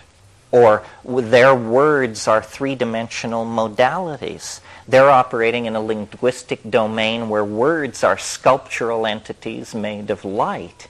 And they're singing objects into existence, which are like puns or mathematical formula or small machines that are cycling through various kinds of changes. And they're singing this stuff into existence and insisting that you attempt to do the same, And, this is so startling because you have to understand these trips only last 3 to 5 minutes.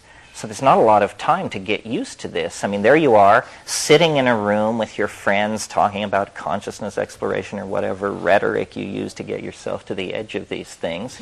You fire up the pipe, you take one enormous hit, and the next thing you're surrounded by screaming elves, by the hundreds that are speaking in this alien language that is causing objects to hang in the air and ricochet off the walls.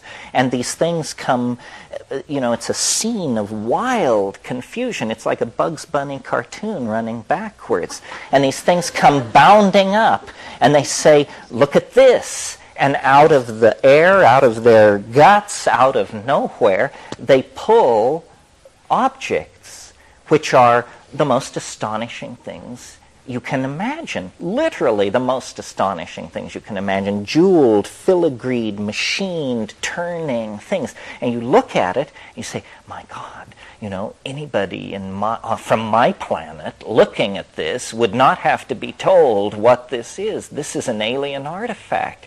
And you're looking at it, and they say, forget that. Look at this one.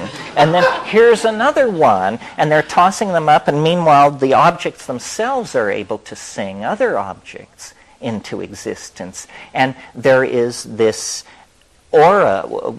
The word zany comes to mind. It's like a Max Sennett comedy or a Marx Brothers cartoon. I mean, it's a land of explosions and falling anvils, and surprises are popping out of everywhere, and you're just trying to hang on. You say, now we're at We're a minute and a half into it at this point.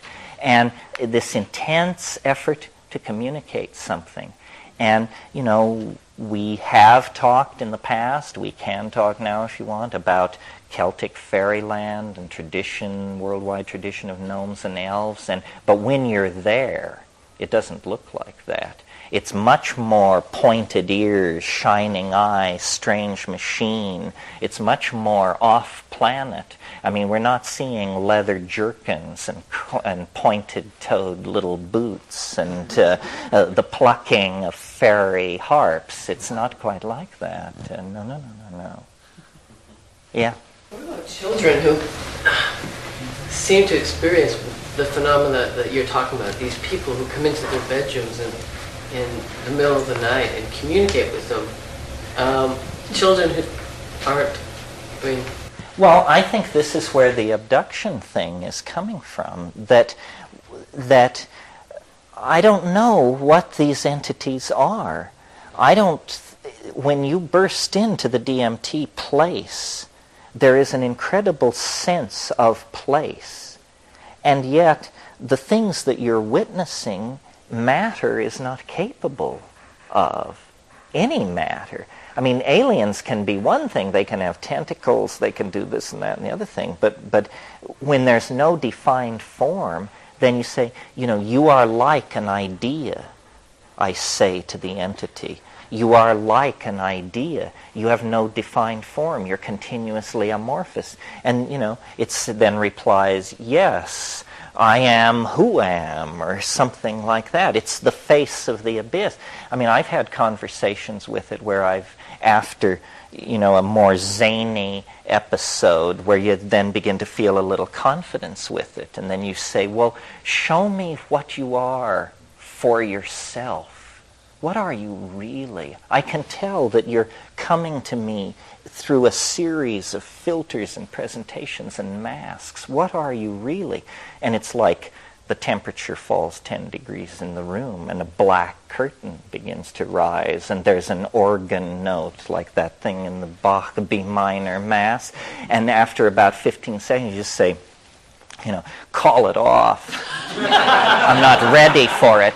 Let's go back to the little fuzzy bunnies and the alien invasion scenario, but I'm not ready. And then it's very obliging. It says, okay, you asked for it. But so there is the sense, of what is this?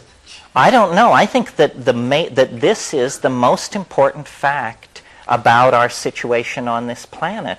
And it's discovered over and over again over the past 100,000 years that there's somebody else, something else, somewhere else here.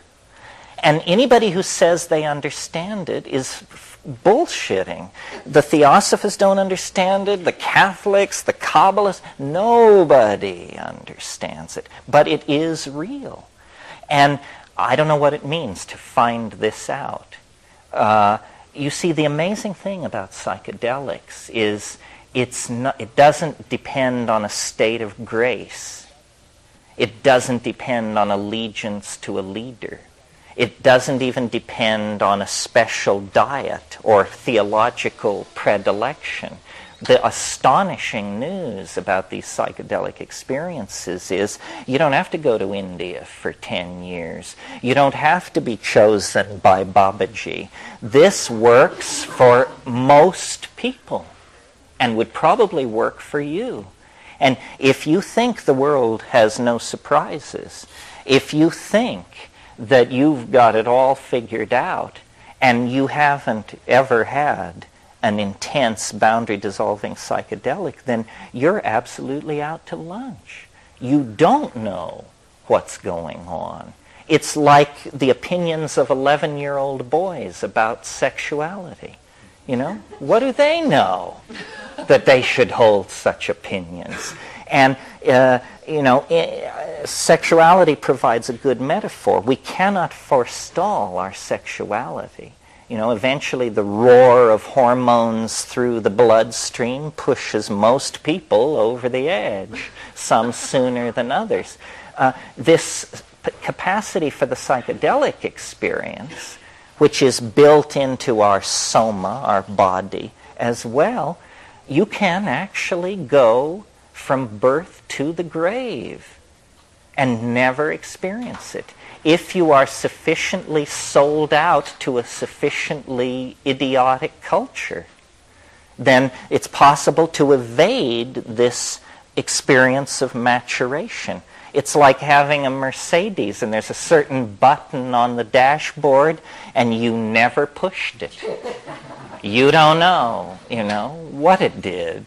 And yet it's as profound as sexuality, it's as profound as the forming of relationships, the birthing of children, birth, death. This is the thing. And many, many religions have come to the conclusion that life somehow needs to be a preparation for a passing on to some other place. And the metaphor of light vehicle is used in many different traditions. And I think that there is some truth to the notion that the reason we are alive is to learn the path out of the labyrinth, and that shamanism is a rehearsal for death. All this talk about hyperspace and other dimensions and eternity, what we're really talking about here is the cultural and personal enterprise of leaving the body behind. Terence, you started talking about abductions and children, and you never really got back to that. Let me do that. Well, it's simply that we share this planet with some other kind of entity, and culture is a way of sealing us off from this fact, which children are not fully acculturated. Children are barbarians of some sort. And then as they become acculturated, their invisible companions fade away and they become as dreary as the rest of us. The abduction phenomenon, I think, is simply an inability to tell the difference between dream and memory. Dream is the fascinating dimension, and I don't demean these experiences by associating them with dream. I think that probably when we fully understand DMT, we will realize that every night in deep sleep, most people go to the meltdown place and actually experience a DMT trip. But the essence of the core of the DMT trip is you cannot remember it. A really good DMT trip has a part always in the center where you do not lose consciousness. You are conscious while it's happening, but you can never, ever talk about that part of the trip, because within 20 seconds of its ceasing to be the present, it's gone. It lays down no memory trace. And that's the moment where you really find out what's going on. They show you, you get the hyper-Masonic initiation of the local Galactarian lodge at that point. But then you come out of it and you have no trace of it. You have the sense of having been in the presence of the pleroma, but what that means, you haven't the faintest notion. Yeah. I'm curious about common elements from person to person that are repeatable in some way in a particular trip. For example, you've talked a lot in past lectures about your experience with these self-replicating machine elves. Right. And I've never met them myself under DMT. I go to a vast crystal cave, but there's some experiences that repeat with mushrooms for me, like a crystal ball coming down from the left, and if I can tune it in just right, I pass into another dimension. I'm wondering if you have, in speaking to lots of people, found common elements that show up in entities or whatever. Well, my approach to that is sort of Jungian, and I've talked to a lot of people who've done DMT and tried to build up a composite image of what is happening. And a great deal, it has a lot to do with what you bring to it, your past education and experience, obviously, and it has a great deal to do with just your descriptive powers and your ability to stay calm I mean, some people just go nuts and yell for it to end and carry on. From talking to a lot of people, the archetype that rules DMT, I would say, is the archetype of the circus. And think for a moment. The circus is about a focus on a well-lit central area filled with chaotic activity. First of all, the clowns. And the clowns are the self-transforming machine elves. They arrive in their tiny car, and 15 of them get out, and they have big noses and rubber shoes, and they dance around. Clowns.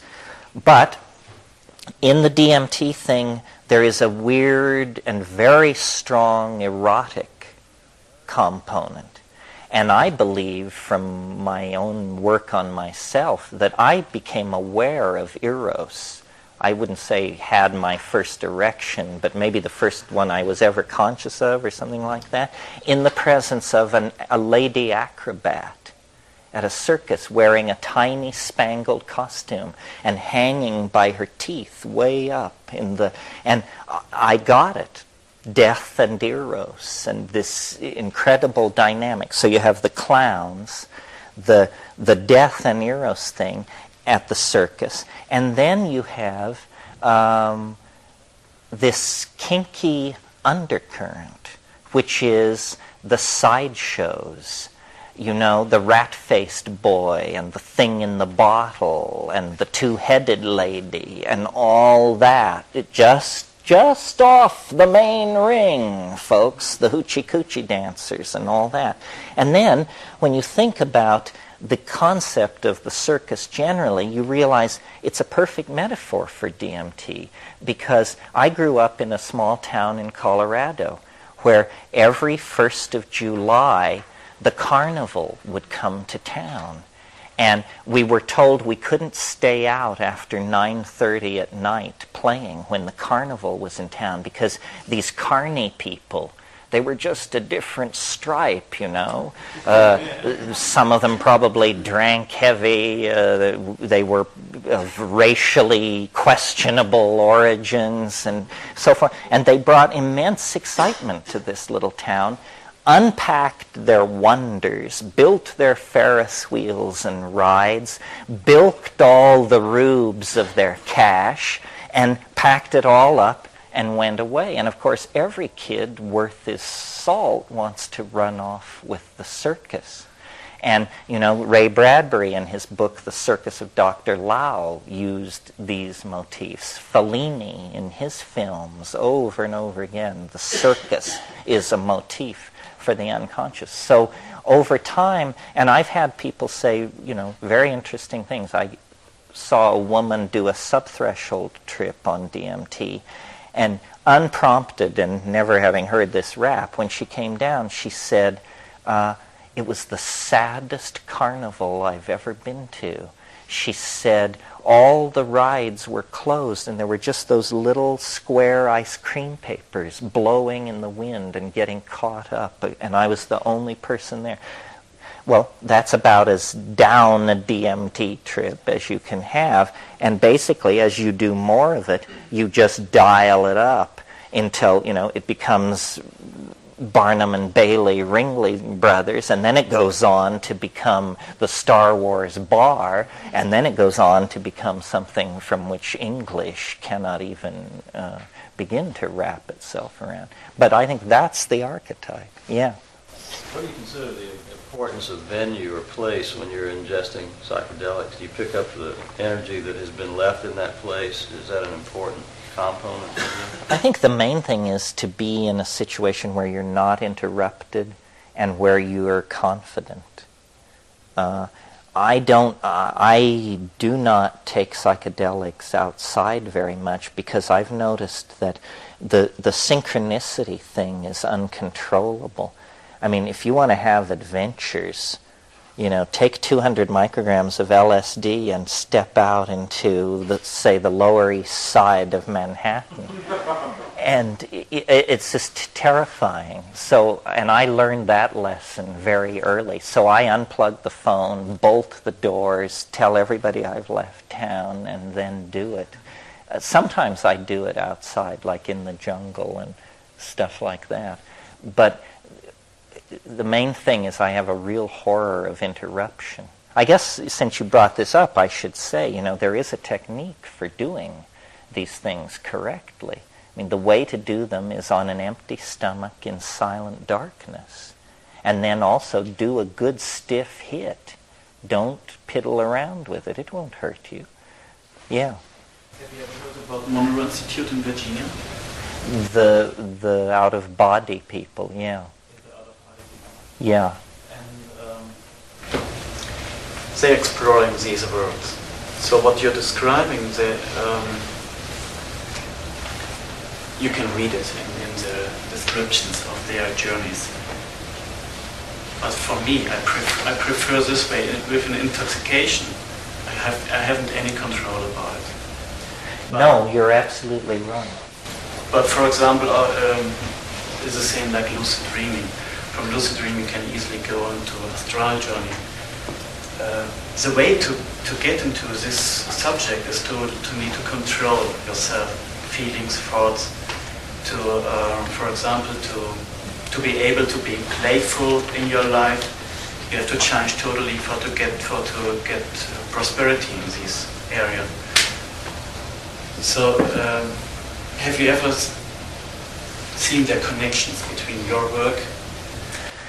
Yes. I mean, I read the Monroe Institute books. I was not sure what the connection was exactly, because many of the worlds that they describe are very much like this world, except just slight details have been changed. The psychedelics seem to land you in much more radically transformed places. This is a big controversy, the can you do it on the natch controversy.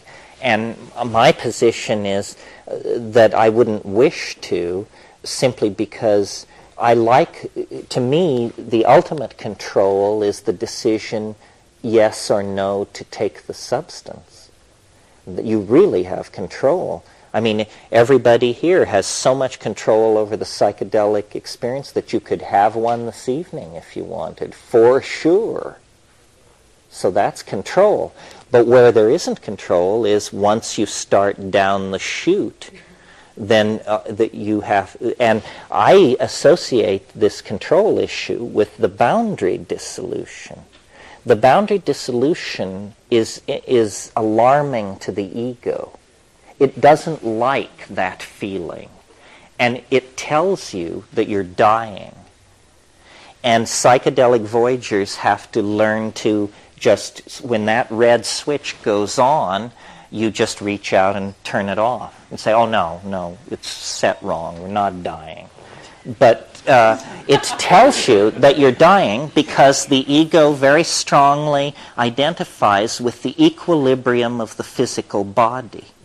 And as the physical body begins to slide into the intoxication, the ego is saying, what's happening here? Wait a minute, I'm losing coherency. This is not good. You made a mistake, Joe. We need help, Joe. It's coming upon. You say, chill. It's going to be all right.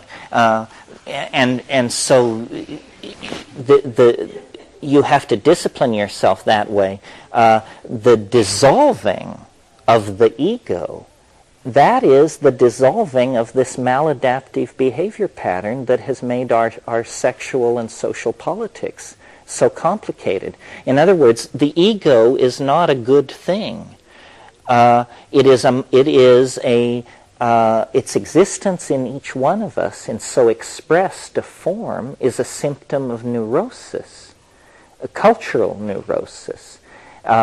And the psychedelic dissolves the ego, but the ego protests noisily while this is going on. And then people who are very ego dependent if they have a psychedelic experience, they usually only have one, and then they say, well, that was like going nuts. I hated it. I just hated it. It was awful, because they are very strongly identified with the ego. Another person who isn't so strongly identified with the ego could look at the identical experience and say it was a wonderful liberation. It was just the quintessence of freedom and light and openness. So when I say we are pathological and that we need to take strong medicine to fix ourselves, I don't mean the kind of medicine where you can't feel it working. I mean the kind of medicine where you can feel it working. And the suppression of ego has basically was permitted by monotheistic religions and promoted by the phonetic alphabet. And there were just a whole bunch of cultural decisions that had the unfortunate effect of reinforcing the ego. And this is why we have such a problem now, because intellectually we're united if we're, enlightened liberals or whatever. But we can't feel the agony of each other. If we could feel what we were doing, we wouldn't do it, and yet because each one of us identifies with our own body very strongly and checks no further. So the attitude is basically, well, I'm all right, and if you're not, too bad. And it's a very abstract case to move people off of that. But in these early nomadic societies, which probably every new and full moon were taking psilocybin, and everybody who was capable was having sex in a heap with everybody else, and then the children were being reared in this environment under the sky with no material possessions, it was what we were meant for. It's when we were happiest. It's when our poetry was at its peak, and our dance was at its peak, and our drama, and perhaps our philosophy, and certainly our storytelling, and all of those things were at prime, 14,000 years ago. And, yeah. You mentioned the great attractor earlier in the conversation. I've been observing that there's a lot of interest in society, again, it seems, in popular science and so on, in hyperdimensionality, the superstring theories. Michio Kaku's book on hyperspace became a bestseller. And what these new theories seem to be predicting is that this universe that we're embedded in is actually just a cross-section in some sort of a hyperdimensional structure that may have originated with the Big Bang or whatever. And there's this proliferation of these hyperdimensional theories, and of course in quantum mechanics there's this many worlds hypothesis that's been floating around. So my question is this attractor that you're perceiving embedded in this space or in a hyperdimensional space, in which case that particular attractor might only be one outcome? We're steering our way towards or away from that attractor depending on what's happening from moment to moment. Well, I've always, before I adopted the vocabulary of chaos dynamics, which uses this term attractor, I always called it the concrescence, following out of Alfred North Whitehead's philosophy.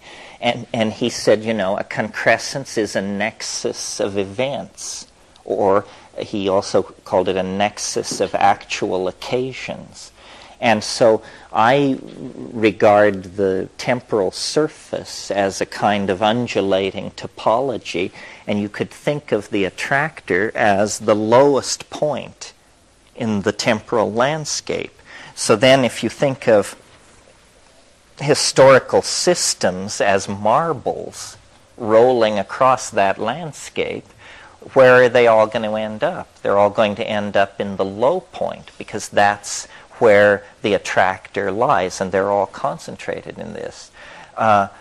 What I'm suggesting is that the space-time continuum has an attractor for novelty, and that for a very long time the universe of process has been circling around the rim of this attractor, and then several 100 million years ago, it began to make its ever more rapid descent toward the dwell point.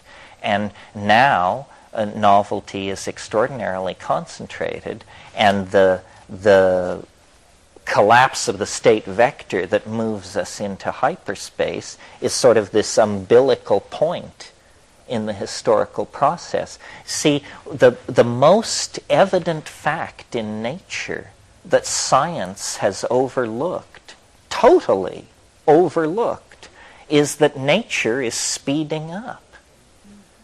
It always has been. And yet you will never hear this discussed. The early life of the universe, there were no stars, no planets. There weren't even complex elements. There was only helium and hydrogen. And, talk about dull. It was dull. And over time, helium and hydrogen aggregated together and formed masses of such size that the temperatures at the center of those masses triggered fusion, and then outcooked iron, sulfur, carbon, and the process of star formation began. The point being, the further back in time you go, the less events there are. And as I said last night, I think, we are the inheritors of this process. If nature loves novelty, then nature loves us above all else in the cosmos. Because there's more novelty in our domain than anywhere else. And we work around the clock to elaborate novelty. Human society is almost a pure novelty production process. And what all this novelty, one way of thinking of novelty, and Whitehead suggested this, is density of connectedness. Well, then, if you define novelty as density of connectedness, then you can predict what the ultimate novelty would be. The ultimate novelty is when every point is connected to every other point. That is a mathematical definition of a superspace, where all points are cotangent. You have a superspace.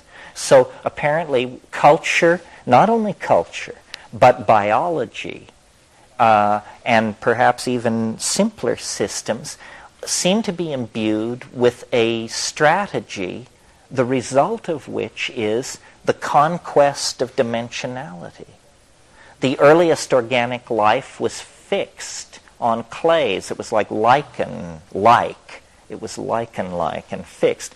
And then the whole history of the evolution of animal life is the history of the evolution of better senses and better organs of locomotion. What are we talking about? The conquest of dimensionality. And in the human world, this reaches a whole new level because we are advanced animals, no doubt about it. Our binocular vision, our grasping hand, our running speed, we're a very advanced animal. But we then add on to that language. And what is the purpose of language? I would submit to you that in evolutionary terms, the purpose of language is to talk about the past. That the past ceases to be what it was when you have language because you can pull it back. Memory. Memory does something to time. It causes the past to remain in the present as a residuum. And as your memory storage technology advances from storytelling to writing to optical discs, the percentage of the past that you're able to hold on to increases. And now with virtual reality and all that, we dream of holding on to as much of the past as we want. So culture has become the servant of this conquest of dimensionality. And I think that inevitably this leads to a bifurcation because dimensions occur in quantized form. In other words, there is a cusp and then a phase transition. And so what has been going on this planet for the past 10,000 years is an edging toward the cusp. And the vector that is being sought is greater novelty. So the system keeps automatically correcting itself to seek ever greater novelty. The end result of this will be a kind of instantaneous phase transition where everything passes into another modality. And exactly how this will occur is not a problem at this point because we're too far in the past. Ask me that after 2005 and I should have an answer for you. But at this point in the historical continuum, nobody knows. Is it going to be nanotechnological? Are we going to all become pissant size and go live in stratocumulus clouds somewhere over South America? Are we going to, invent the Banducci spin-dizzy engine and build ships the size of Manitoba and set out for NGC 354 or something like that? That's a possibility. I mean, technology has held surprises before. Or, are we going to do something very unexpected and discover that plants are doorways into dimensions as alien as other planets and as nearby as the grass growing at your feet? We don't know, but our best people are working on it, and long before we get to 2012, it will all be made clear. Did that answer the... Sort of. Good. I'd hate to think that we... What happens after 2012? Well, that's an interesting question. I'm thinking about it in a different way than I have before. In the past, we've spent a great deal of time talking about what happens at and after 2012. Yet, strangely, my theory only addresses what happens before 2012. After 2012, the time wave is kaput, and you're back to existentialism again. I think that, well, it depends on how loaded I am, what I think will happen in 2012. Because I can imagine it all the way from that the laws of physics fail, that the entire universe rolls up like a window shade. It's unlikely, or it appears unlikely, but on the other hand, who's estimating the odds and what do they know? It could be, I've noticed that what the time wave seems to track best is the tool-making process. And so one way I think about concrescence and this enterprise that we're involved in is we are trying to make a tool. Not just any tool. We are trying to make the tool. Now, what is a tool? A tool is something that lets you do something. What, therefore, would be the ultimate tool? It would let you do anything. And as William Burroughs says, anything. That's what it would let you do. The flying saucer comes into the discussion at this point. The flying saucer, I believe, is an image of this tool that haunts the human experience of historical concrescence. It haunts the psyche of human beings and the skies of Earth, because like the bar ball spinning in the club, it is a precursive reflection of the tool at the end of time. The people who got this right are the alchemists of the 15th and 16th century, who believed that out of matter you could coax a universal substance that would be a perfect panacea. It would be all things to all people. It would cure all diseases, confer immortality, change lead to gold. The blind would see, the halt would walk, the dead would rise. And this ideal was immediately in place before the birth of modern science as the goal of the exploration of matter.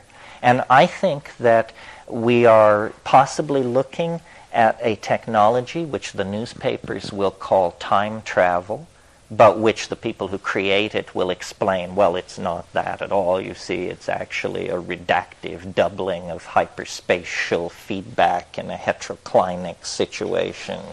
But it comes off as time travel. Because one way that I can imagine linear history ending is by it just simply ending. You know, linear history depends on the past staying what it is. If you have time travel, it's possible to imagine a cultural domain where the past is constantly being changed, in which case you can't describe the ebb and flow of novelty with a simple Cartesian graph. So it could be something like that.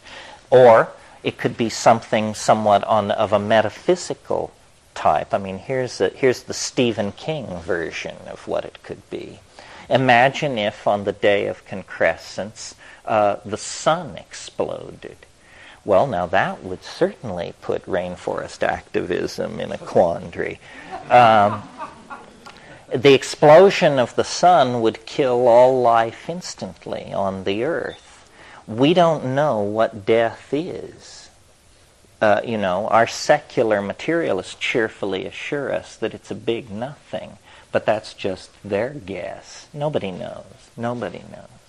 But a mass die-off like that would instantaneously propel the entire biota of the planet into death, whatever that is. And that might be part of the dynamics of the solar system. I don't like that idea. It's rather morbid. But there are some problems with the sun. There are some curious disjunctures between measurement of solar radiation and nuclear theory that suggest that the sun may not be as healthy as we would like it to be. Yeah. Psychedelics catalyze the imagination, inform the population, and allow people to entertain larger perspectives than the completely pissant perspectives which they're being given by the popular media. I mean, the popular media exhibits no imagination at all. That's why we have no space program. That's why we have no advanced research project agency, no commitment to explore the solar system, and so forth and so on. It turns out that really was all being done to beat the Russians. All that fine talk about space flight and the outward urge, that was just Pentagonese horse shit so they could dig into our genes and build intercontinental ballistic missiles. We who believed that we were headed out into the starry universe were, as usual, shafted. Well, that's a little coda on that. I see it's time to knock off for a while. We have time for one more question, though. Is this working for people? I mean, I wander one way and then another. Just to lead from what you just... Oh, sorry. No, you... What you just said about all this, the space program stuff. Why there seemed to be this incredible influx of sci-fi in the media, as far as like programming and television, films. Mm-hmm. What's your comment on that? Well, I think that virtual reality, the entertainment industry, I mean, if you look at the figures, if we spent as much money trying to save the planet as we are spending trying to develop advanced systems of electronic entertainment, hell, we'd fix it overnight. That would just be a done deal. I'm suspicious. I'm a techno fan, and I use technology, and I'm into it. But I was with Howard Rheingold one night, actually here at Esalen, when we achieved a kind of apotheosis together. And he said to me, he said, "My God, I've just realized what virtual reality is for." And I said, "What's it for, Howard?"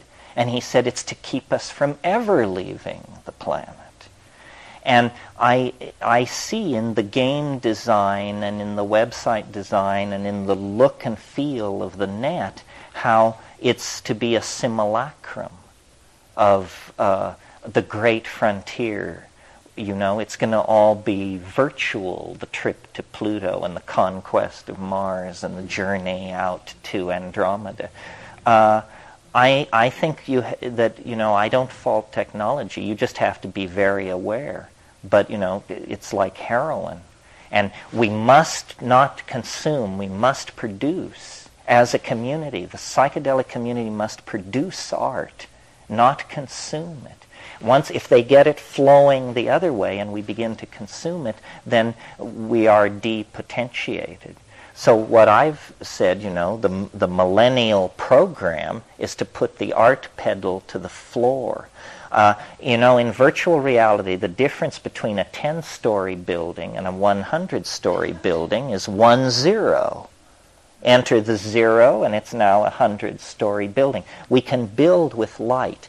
The constraints of material and the constraints of capital investment that have limited us in three-dimensional space are not going to be present in VR. And I think we're going to be able to build those castles in the sky. And that what I've said this many times, as I see the late 20th century cultural enterprise, what we're trying to do here is turn the human body inside out. We want to take the mind, which is this invisible hyperspatial organ with its teeming imagination, and we want to make it literal or virtual. We want to bring it into existence. Meanwhile, the body has become, because there are so many bodies, a real drag on the political system. So the body wants to become something freely commanded in the imagination. And it's literally like we are turning ourselves inside out. And this is an alchemical process. So now I've spoken of the alchemical process as something happening to the body, as a cultural enterprise building a tool, as an irresistible motion toward an attractor, which can be glimpsed through the hyperdimensional vision conferred by psychedelics. And then it merely remains to unpack and download these ideas into the popular and mass culture, because I think they assuage anxiety. People feel better about themselves and the fate and direction of the world. But, you know, we have painted ourselves into a hell of a situation here. The momentum of our past mistakes is staggering. The good news is we primates love a good fight, and we don't really get our dander up until the last possible moment. This is it. This is the last possible moment. As old pilots like to say, I think we're turning final here.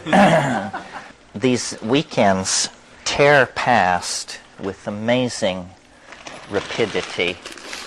And I was lying in bed last night thinking of everything that was not said, and it seemed like hardly anything was said.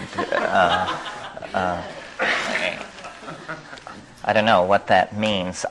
In myself personally, I've noticed in the last year or so a sense that the vision or the thinking about our circumstance has become almost for me like a full-time job.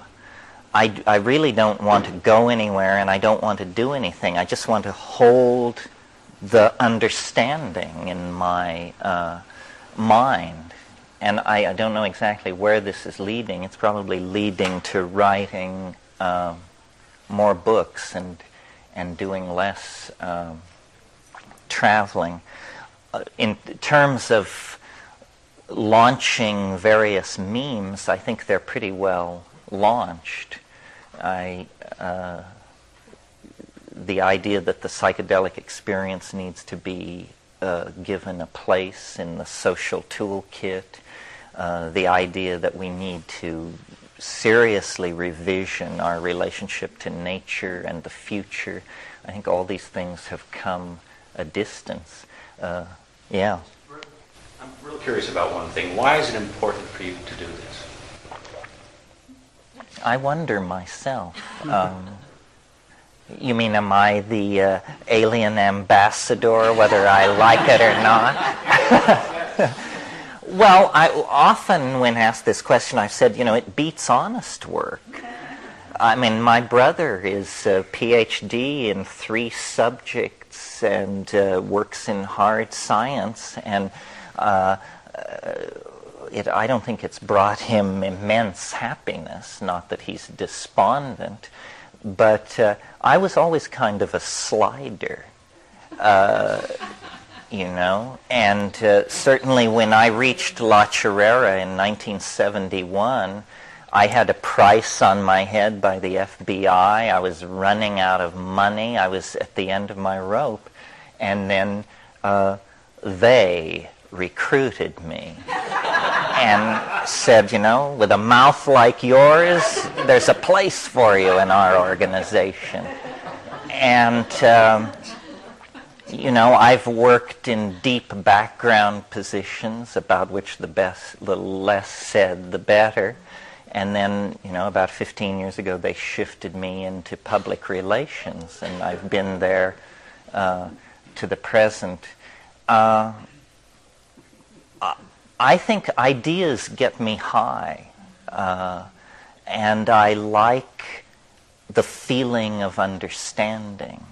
And I love diversity to the point of weirdness.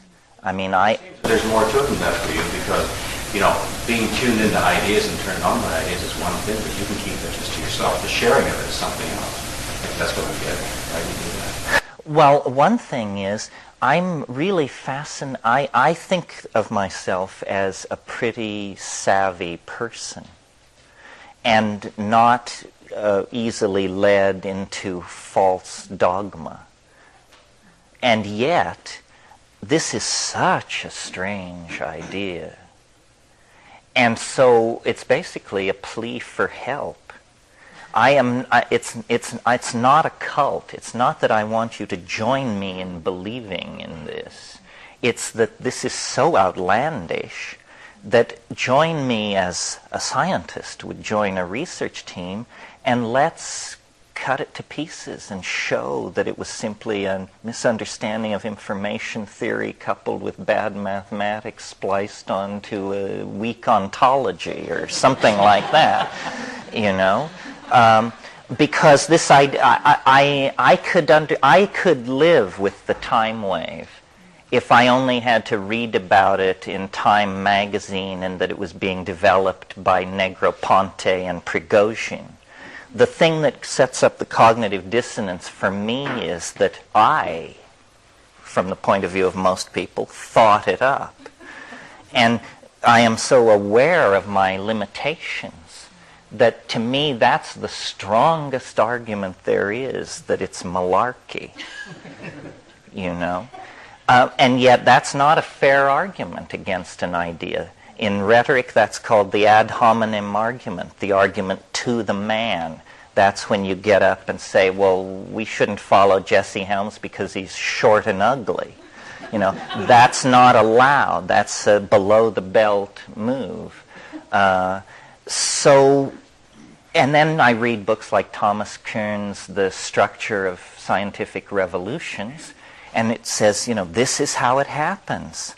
Some guy, marginal, not at the center of the field, and somewhat at loose ends, but usually with a broad education, gets it, I mean, it happened to Einstein. He was a telegrapher. It happened to Alfred Russel Wallace. He was a surveyor who couldn't make a living, and so he went to Indonesia to collect butterflies for the British Museum. And we could multiply these examples ad infinitum.